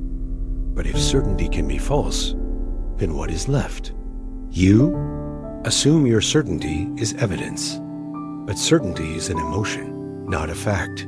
Even eyewitness testimony, what courts call the gold standard, has been exposed as fatally flawed. Psychologist Elizabeth Loftus showed how easy it is to implant false memories by suggestion alone. She made people remember being lost in a mall, nearly drowning, or even meeting Bugs Bunny at Disneyland, things that never happened. Your mind is not a vault. It's a stage. And the props are fake. So consider this. If every moment you recall reshapes the past, then what is the difference between a memory and a belief? A belief is just a memory you never bothered to question, and beliefs are what define you. They are what you call identity. But what if your beliefs were built on corrupted memories? What if your growth was a narrative distortion? What if the person you swore betrayed you never did, or the one you loved never truly existed? You can't check. You can't rewind. Your brain has overwritten the evidence. You are an unreliable narrator of a story that was never clear to begin with. And what about the memories you can't recall? The implicit ones, the childhood fears, the early imprints, the emotional reflexes hard-coded before language? They shape you most of all, and you will never retrieve them. You are governed by ghosts you cannot name. So you try to compensate. You journal, you record, you photograph. But even these artifacts are interpreted through your current lens, one that's already warped by faulty memory. There is no access to what really happened, only to what your mind lets you believe. So next time you say, I remember, ask yourself, are you remembering a moment? Or inventing one that makes your story easier to survive? That quiet, constant voice narrating your life, judging your actions, repeating anxieties, whispering guilt, rehearsing conversations, planning escapes, assigning meaning to silence. You call it your inner voice. You think it's you, but whose voice is it really? Let's begin with a paradox. If you are the one thinking, why do thoughts feel like they're being spoken to you? Why is there a speaker and a listener, both inside your skull? Split brain experiments offer a terrifying clue. When surgeons severed the corpus callosum in patients with extreme epilepsy, cutting the bridge between the brain's hemispheres, something strange happened. The left and right sides began to act independently. In some cases, one hand would button a shirt while the other unbuttoned it. One side of the body would attempt to leave the room while the other stayed. In questioning, patients often confabulated. Left hemisphere invented rational explanations for actions it didn't initiate. It didn't know what the right brain was doing, but it lied convincingly about why it was happening. Your brain is not unified. It is a coalition, a parliament of conflicting modules, each with partial access to the full picture, each with different agendas. And the voice in your head? It's the interpreter module, most likely in your left hemisphere, constructing a continuous story to maintain the illusion of a single, consistent self, even if it's false, even if the real motives are buried in circuits you can't access, even if it means inventing memories bending logic, and retroactively assigning meaning to chaos. The voice is not you. It's a narrator you didn't choose. One trained by a culture you didn't design. One shaped by your parents, your teachers, your abusers, your lovers. One that adopted tones of shame, praise, warning, seduction. Your self-talk is an echo of the language that raised you. It tells you what you are allowed to feel. It scolds you when you stray. It narrates the movie of your life like a critic with a grudge. And still, you believe it's you. Now consider auditory verbal hallucinations, the clinical term for hearing voices. In cases of schizophrenia and PTSD, individuals report voices not just in their minds, but projected externally, often cruel or commanding. But recent research reveals a continuum. Many so-called healthy people experience inner voices as distinct from their own thoughts. In one study, participants described their inner monologue as coming from someone else. Some even felt it had a personality, an attitude, a will. So where is the line? How different is your internal voice from those considered pathological? The philosopher Daniel Dennett argued that the self is not a thing, but a center of narrative. Gravity, a byproduct of storytelling structures in the brain. The voice isn't proof of a self. The voice is the self, or rather, the illusion of one. But what if the voice isn't stable? What if it changes over time? What if it contradicts itself? If your narrator tells you today that you're worthless, but told you yesterday you were unstoppable, who's lying? And more importantly, who is being lied to? You think you are the one thinking thoughts, but you are just the one hearing them. You are not the author of the monologue. You are its host. And if the voice is just a program, just the sum of your conditioning and language and wounds, then what are you? Who are you without the voice? If you silence it, truly silence it, what remains? Consciousness or the horror of empty awareness, void of meaning, void of self, void of story? So listen to the voice again. Really listen. Not to what it says, to how it speaks. Where did it learn that tone? Whose mouth does it mimic? And if you never chose its words, why? Do you obey its commands? You think you know your own face, but what you know is a lie smoothened, reversed, memorized. You've never actually seen yourself, not the way the world sees you. Mirrors show a flipped version, left and right reversed. Photographs distort angles, lighting and depth. Video makes you uncanny. Each medium offers a contradiction, a betrayal. And every time you recoil at how wrong you look on camera, that's not distortion. That's how everyone else sees you, and you hate it. This is called the mere exposure effect, a psychological phenomenon where people prefer things they're familiar with. You're familiar with the mirror. That's the face you've practiced, the one you've learned to accept, the one you perform in front of. But the real face, the one strangers see when you speak, the one caught on a store camera, the one that ages without your permission, is foreign, alien. You are a stranger to your own appearance. Now consider the Capgras delusion, a real neurological condition. Patients with this disorder look at a loved one, mother, spouse, child, and become convinced that the person is an imposter. Identical in appearance, but not in essence. They recognize the face, but they don't. Feel the emotion. So their brain concludes, this must be a double. A fake. The terrifying part? Their visual recognition works fine. It's the emotional recognition that fails, which means that love itself has a neurological switch.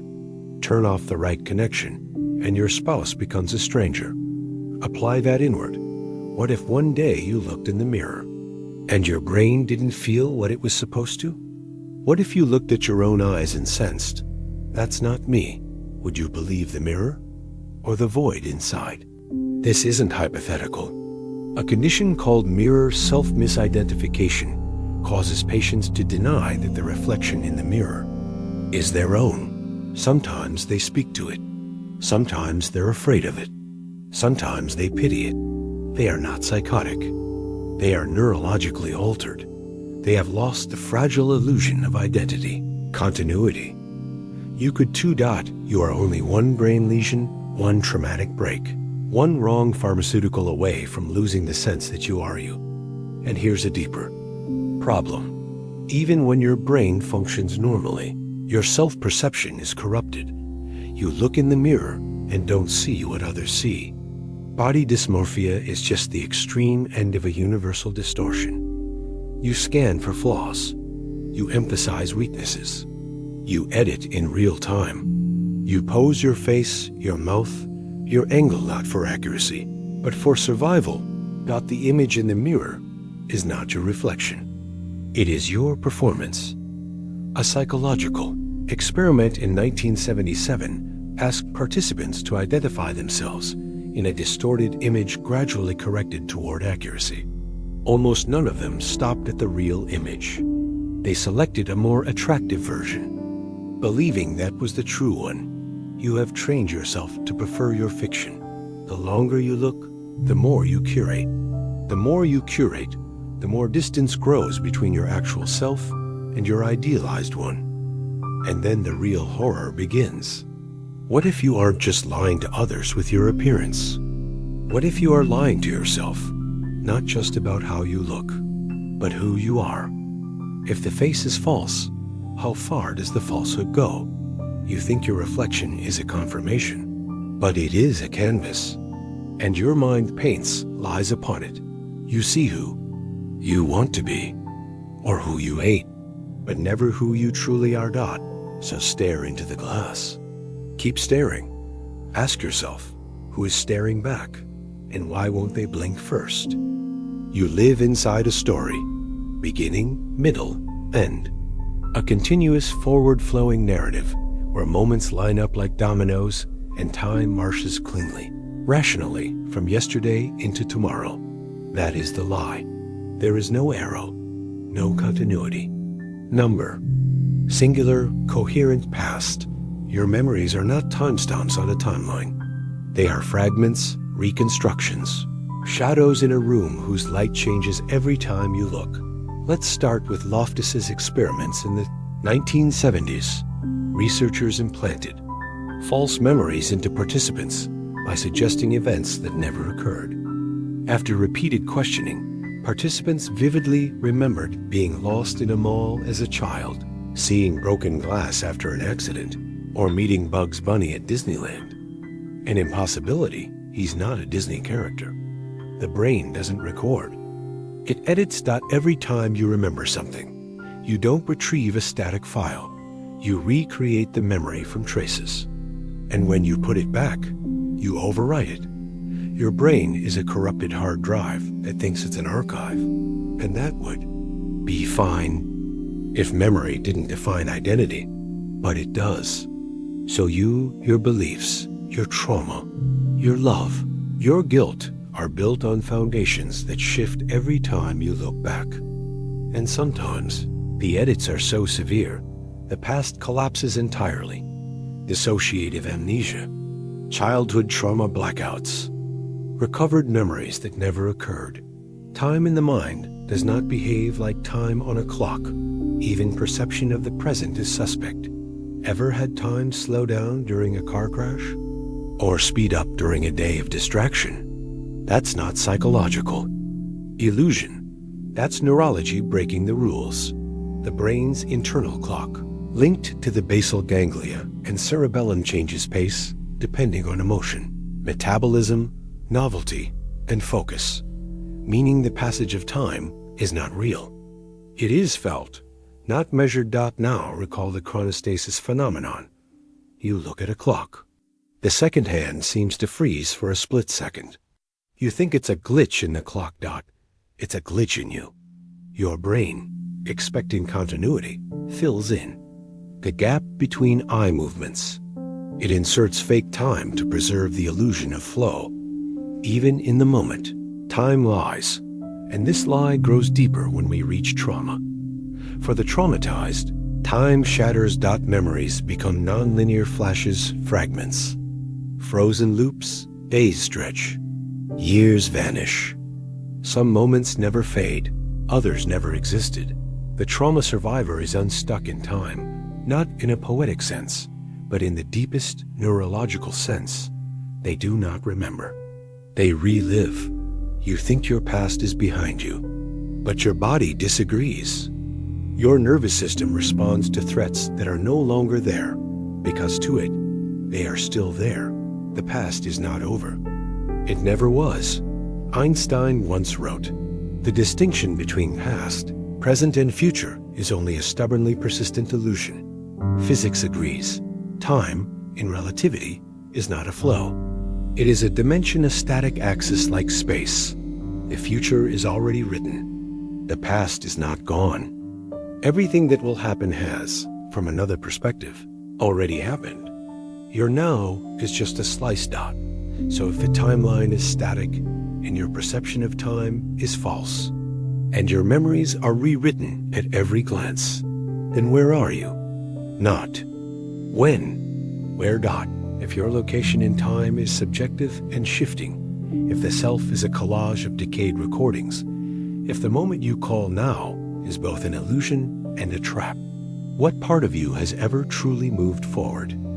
You speak with your own voice. You think with your own words. You choose, decide, and express with clarity. But who taught you how? Your entire internal world, the narration in your mind, the way you understand existence, even the shape of your thoughts was installed in you by parents, by culture, by language. You are not thinking freely. You are thinking in translation. This is not a metaphor. It's linguistic determinism, the Sapir-Whorf hypothesis. The structure of your language determines the structure of your thoughts, not influences. Determines. English favors subject, verb, object. It imposes causality. It implies agents and actions. But not all languages do this. The Hopi language has no tenses in the way English understands them. Their experience of time is not divided into past, present, future. It is described in terms of validity and evidentiality. They don't say, "It is going to rain." They say something more like, "It is expected to rain." Not future, expectation. There. World is made of different mental categories. In Gugu Yimithir, an Aboriginal language of Australia, there are no words for left or right. They use cardinal directions north, south, east, west at all times. If you're asked to move your cup, you say, "Move it to the southwest." Their internal orientation systems are so precise that they can navigate a building, blindfolded, better than GPS. They don't think like you do. Because they can't. Their language has carved different grooves in consciousness. Now turn inward. What are the grooves in you? Do you think of time as something you spend, waste, or run out of? That's a metaphor taught to you in language. But accepted as reality. Do you believe truth is a fixed point? That a person is something good, evil, smart, stupid? That's the consequence of English's heavy reliance on the verb to be. Other languages lack that verb entirely. They don't trap identity in stone. Even emotion is shaped by tone. In Russian, there are 2 words for blue, one for light, one for dark. Russian speakers see blue differently. Their brains distinguish the shades more acutely. Their eyes have been linguistically tuned. Language does not describe reality.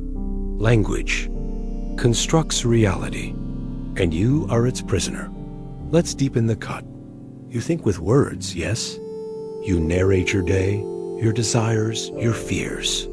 But what happens when you try to think about something that has no name? You stumble. You cannot feel what you cannot name.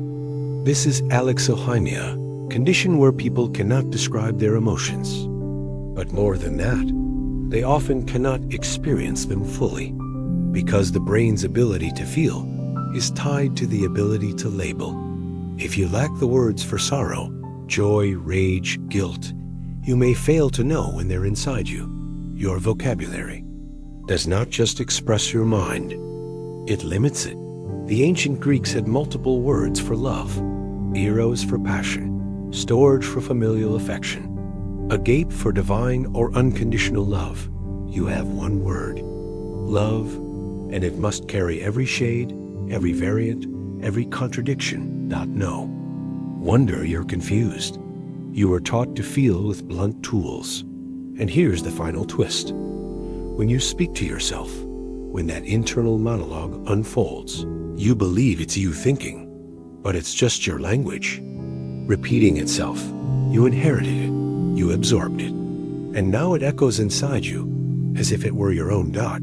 So ask yourself, if the voice in your head was installed by others, if your thoughts are constrained by symbols you never chose, if your mind is shaped by grammar, syntax, and borrowed metaphors, have you ever had a single original thought? You see yourself in the mirror, and you believe that is you. You mistake reflection for identity, but the mirror lies. Always begin with the basic trick. What you see is not what others see. Your mirrored image is reversed. Not just in orientation, but in symmetry, in posture, in affect. Your facial expressions are subtly different when viewed from the other side. Your dominant eye becomes subordinate. The droop in your lip becomes a sneer. Your face familiar to you is unfamiliar too. The rest of the world, your own reflection, would look alien to another. And their version of your face, what the world sees, is something you have never truly witnessed. So you walk through life with an image of yourself no one else recognizes. And everyone else sees a face you cannot. There is no true self in this model, only versions, only distortions. But that's the simplest level. Now, examine mirror self-recognition, the test of awareness we use on animals, children, and, ironically, ourselves. A mark is placed on the subject. If the subject touches the mark after seeing it in the mirror, they pass. They are considered self-aware. But what is actually being tested? Awareness of physical form, awareness of representation, but not identity, not essence. Children begin to pass the mirror test around 18 months. Before that, they do not recognize themselves. They believe the reflection is another being. So ask yourself, is the person you see in the mirror someone you know, or someone you've been taught to identify with? And if the mirror is merely showing surface, where is the depth? You cannot see your own eyes watching. You cannot feel your own presence from outside. You are trapped in a one-way observation of yourself, and yet you've built your self-image on that trap. You've mistaken the mask for the self. Now consider the Capgras delusion, a psychological condition where a person believes that someone they know has been replaced by an imposter. But it doesn't stop with others. Some rare patients experience Capgras of the self. They look in the mirror and insist, that is not me. Their recognition systems, neurologically disrupted, no longer connect the image to identity. What if they're right? What if the disruption only reveals the truth the rest of us suppress? That the thing in the mirror is a representation, a puppet, a shell, and you've been assigning it meaning it never earned. Even more chilling is the reverse Capgras. When you recognize yourself, but feel nothing, no connection, just the void of dissociation. You stare at your own eyes, and they are not inhabited. This is not madness. This is not rare. It is the quiet sickness of modern identity. Alienation from the self. You curate photos. You adjust your angles. You filter your face. And each iteration becomes less real, less present. Eventually, the image takes on a life of its own, and you become the ghost behind it. Now let's go deeper. When you close your eyes and imagine yourself, who is doing the imagining? What version appears? Is it your current body?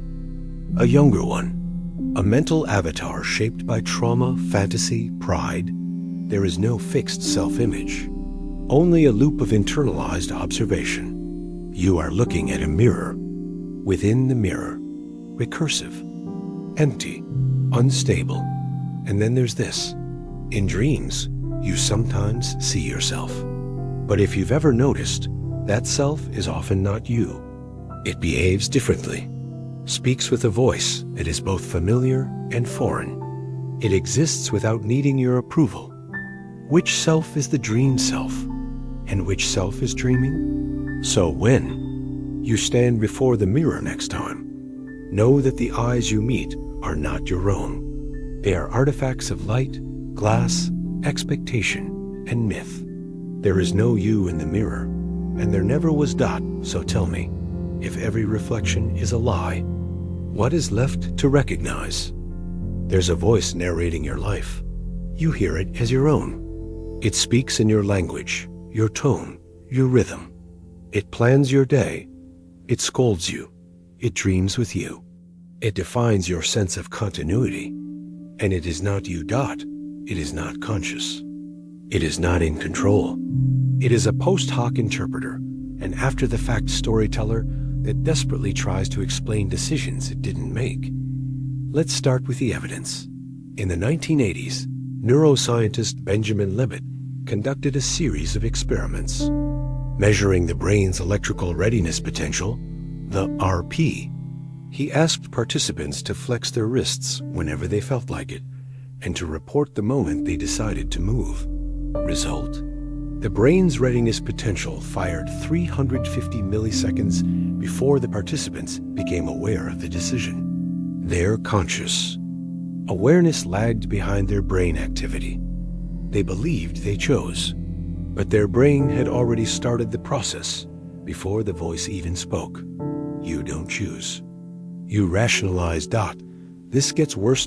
In a 2008 study by neuroscientist John Dylan Haynes, brain activity patterns could predict a participant's decision up to 7 seconds before they reported it consciously.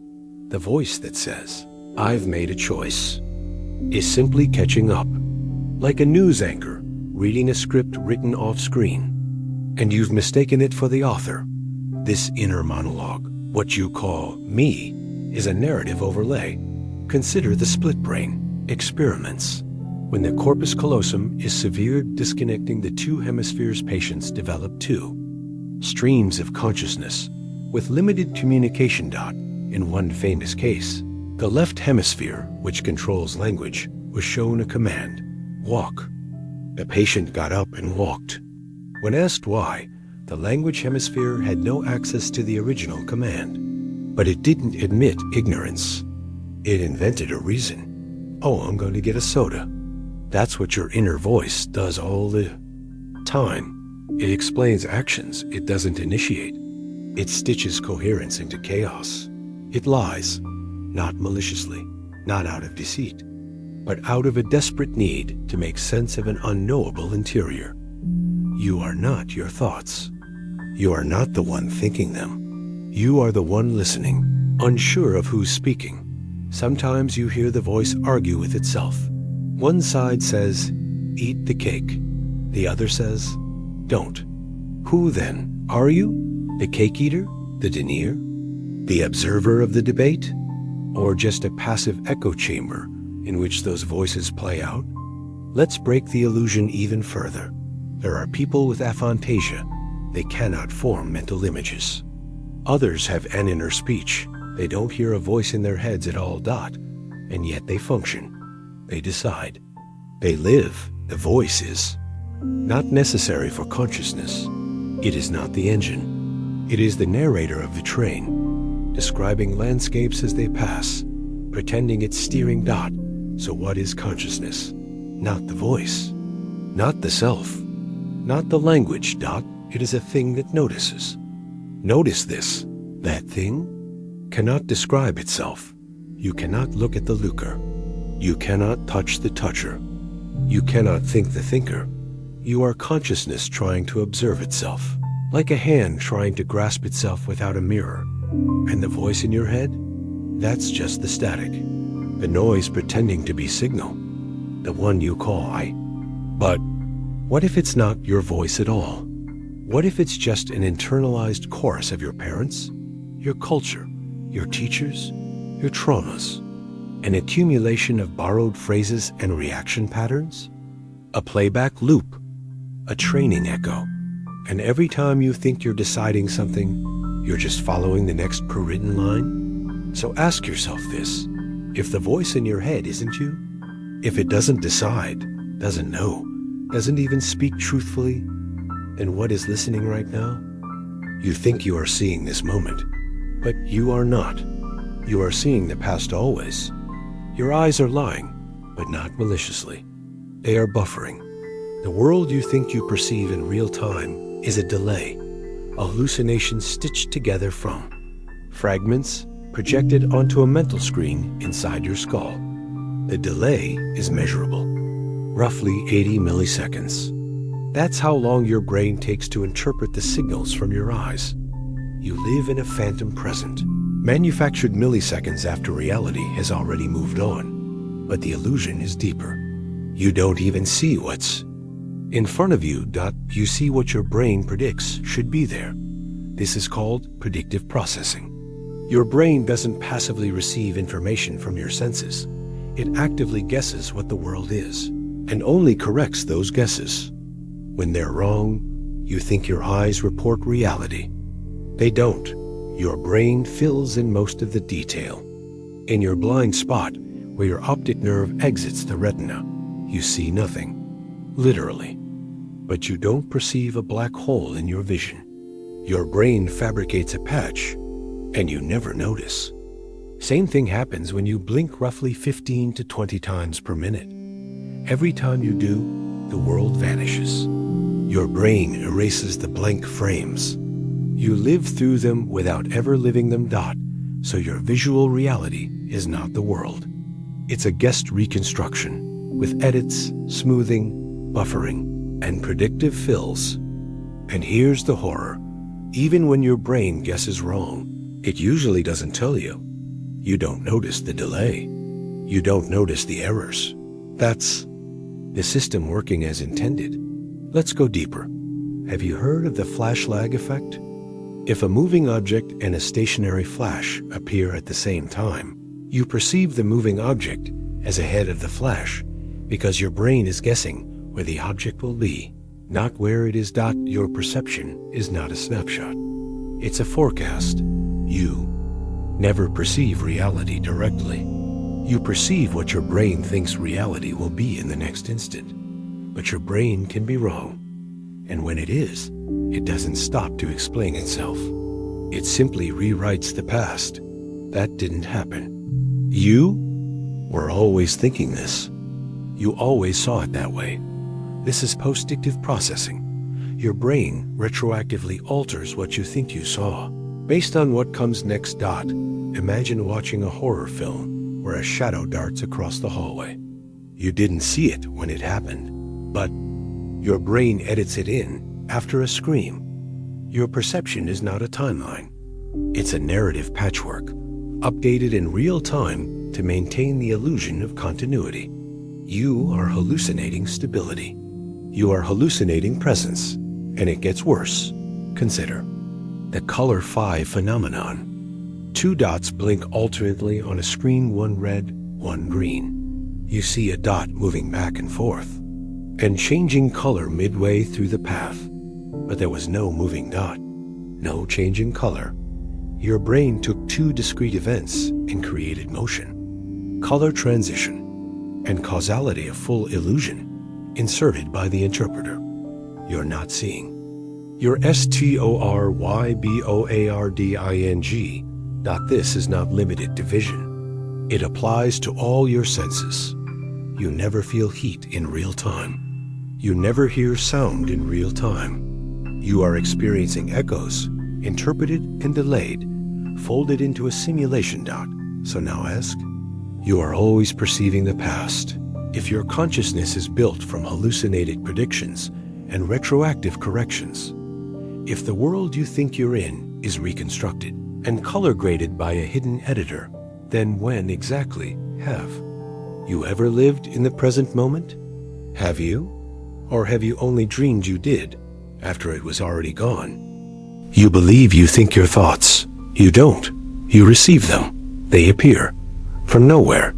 You don't summon them. You don't pre-approve them. They simply arise like weather systems forming out of unseen turbulence. And yet you claim ownership. You say, I thought that, but did you? Let's examine what a thought is. It is a linguistic construct, an internal sentence or image, sometimes accompanied by a physical sensation. But its origin point? Unknown. Try this. Right now, think of any number between 1 and 1,000. Go ahead. Got it? Now ask, why that number? Why not the one before it, or the one after? Where did it come from? Did you pick it? Or did it simply arrive, and your brain attached a feeling of choice to it after the fact? Neuroscience tells us you're not the author of your thoughts, only the observer of them, and often the apologist for them. But it gets worse. You didn't choose the language in which you think. You didn't choose the culture that shaped your associations. You didn't design your neural pathways. You inherited a brain sculpted by genes, traumas, and repetitions.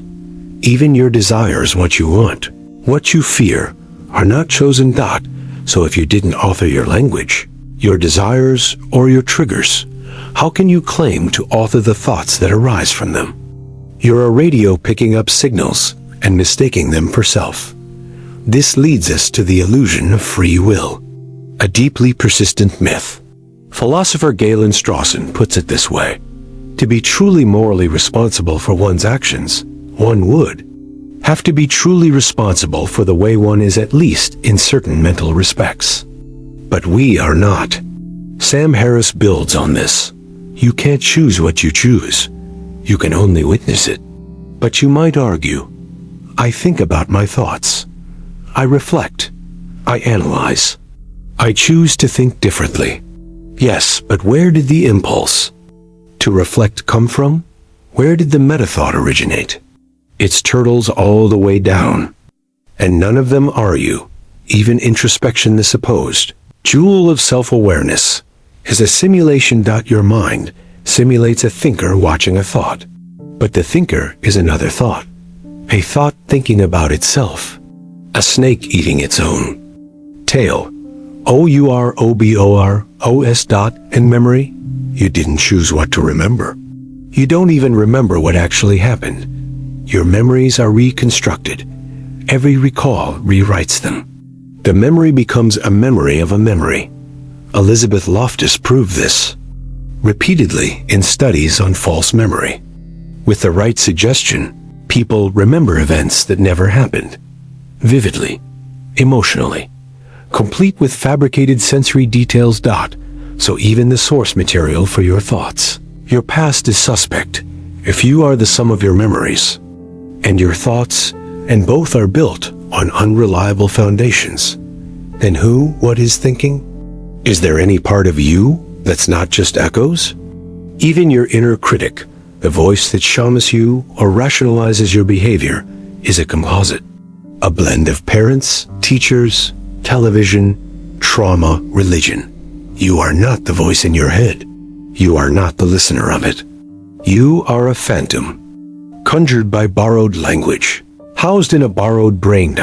So again we ask, if every thought you've ever had was assembled by factors outside your control, if your preferences, impulses, reactions, and judgments are just consequences of prior events, if your mind is a recursive loop of illusions, all claiming authorship, then when exactly were you ever in charge?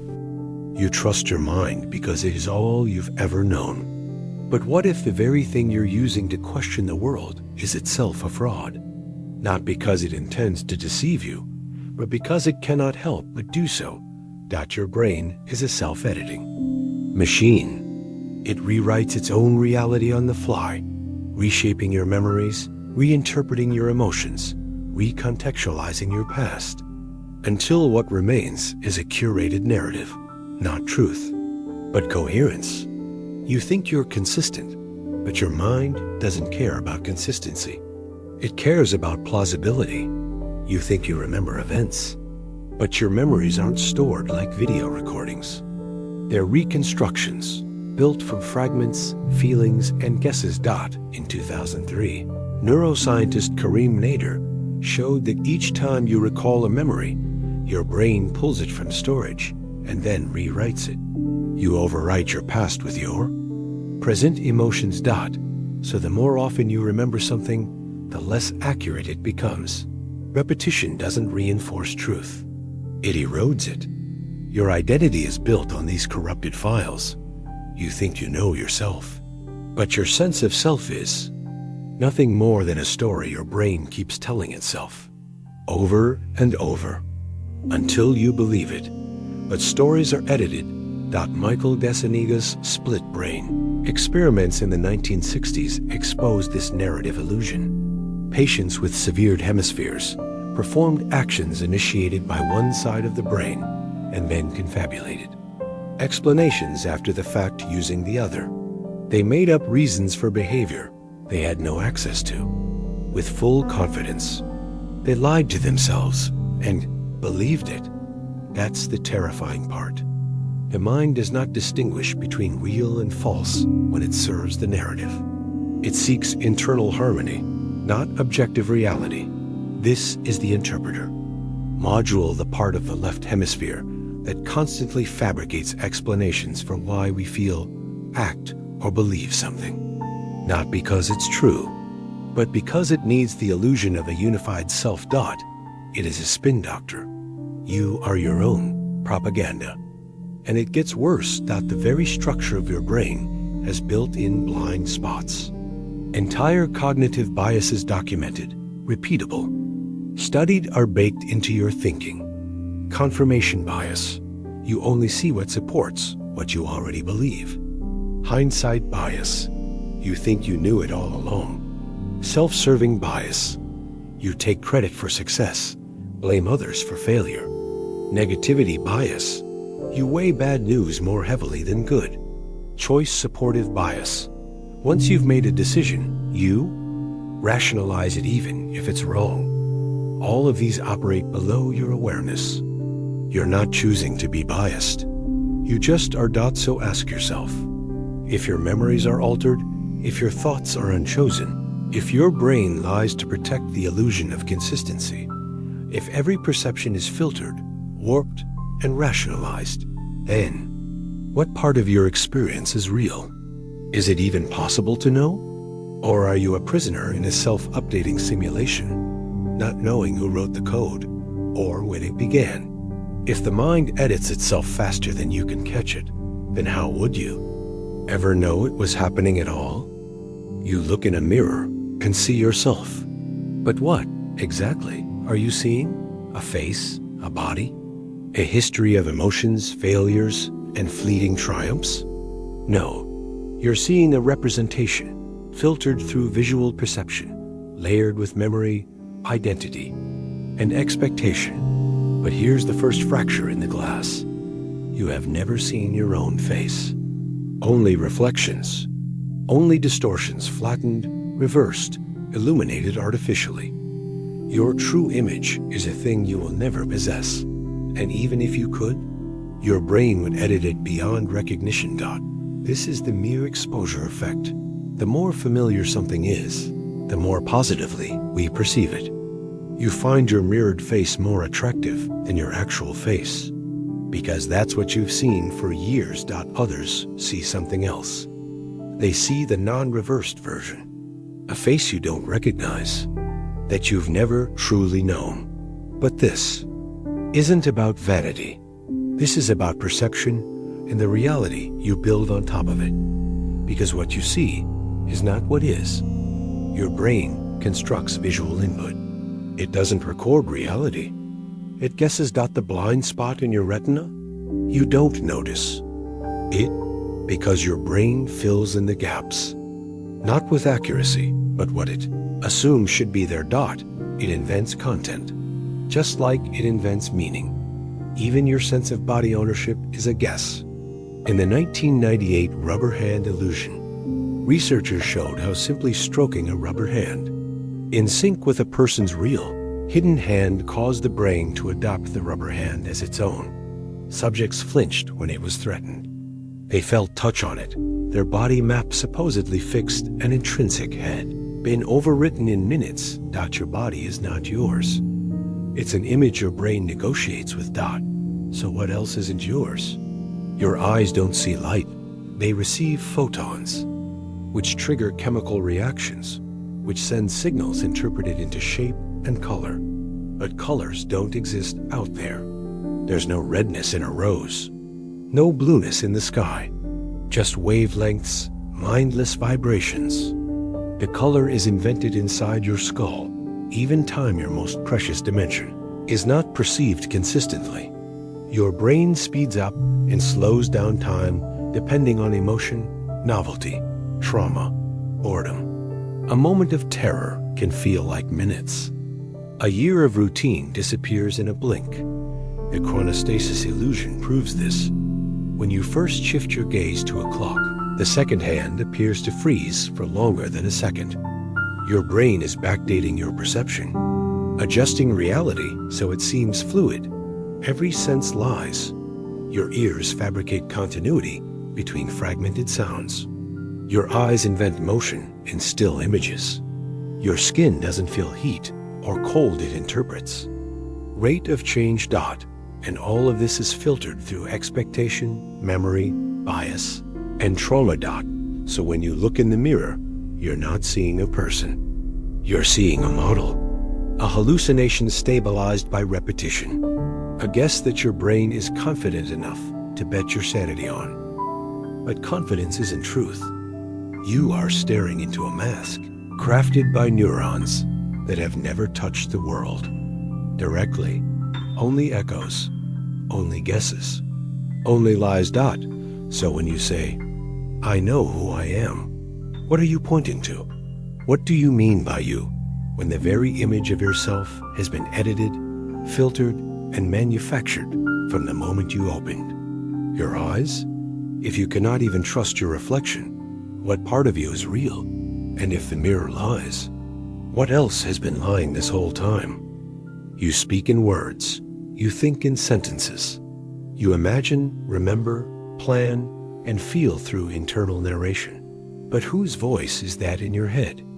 Where did those words come from? They weren't born with you. You were given a language, assigned it without consent, by the culture that surrounded you, your deepest beliefs, your strongest emotions, even your darkest thoughts, are all structured using borrowed symbols. You think you're expressing yourself, but you're not. You're translating your existence into a system designed by others. Language is a limiter. It slices up the world into categories that didn't exist before. In Hopi, there's no word for time as we understand it.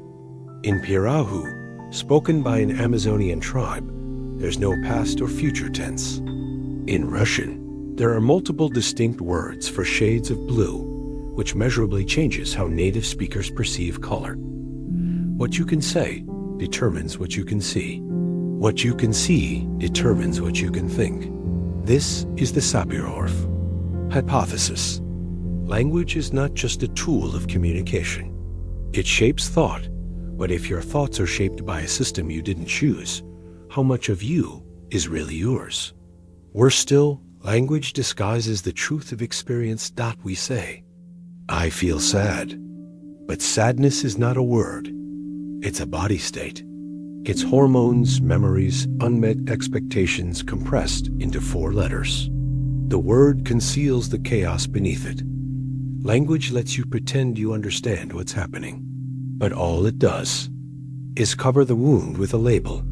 We say justice, freedom, love. But these aren't objective things. They are containers filled differently by every mind, every context, every culture. We argue over them as if they were solid, shared, stable. They're not. They're illusions stacked on illusions. Ludwig Wittgenstein once said, "The limits of my language mean the limits of my world." and you never got to choose those limits. They were installed in you. So now you sit in a prison made of grammar and phonemes, trying to describe feelings that existed before words, trapped in definitions that are not your own, trained to narrate your life in a way that fits the mold. Even yourself, you keep referring to, is a linguistic trick. Say it enough times, and the word becomes real. But if you had never learned the word I, would you still be you? And if your thoughts require the tools of a borrowed tongue, then who is thinking them? If the structure of your inner world was built by language, but language was never yours to begin with, what does that make you? There's a part of you that believes it is watching, a quiet central witness, a self behind the eyes, detached, observing, choosing, knowing. But that stillness, that center, it's not there. Neuroscientist Thomas Metzinger states bluntly, the self is a hallucination. There is no single point in the brain where you reside, no central node, no inner eye, no pilot behind the console, just processes, synaptic firings, electrochemical feedback loops, reinforced memories, pattern recognition, prediction machines in recursive loops. You experience a unified identity only because your brain stitches fragments together, a patchwork quilt of reactions, sensations, and memories, sewn fast enough that the seams are invisible. But look close, and the stitching frays takes split brain patience. Sever the corpus callosum, the bridge between the hemispheres of the brain, and two separate consciousnesses emerge, each side with its own desires, responses, even moral judgments. One patient's left hand tried to unbutton his shirt while his right hand buttoned it. One hemisphere confessed to believing in God. The other identified as atheist. So which side? Was him? Where was the true observer? There isn't one. And yet your brain keeps generating one. A constant false sense of ownership over experience. It tells a story of you, so convincingly you believe it's real. This is the interpreter module, primarily in the left hemisphere.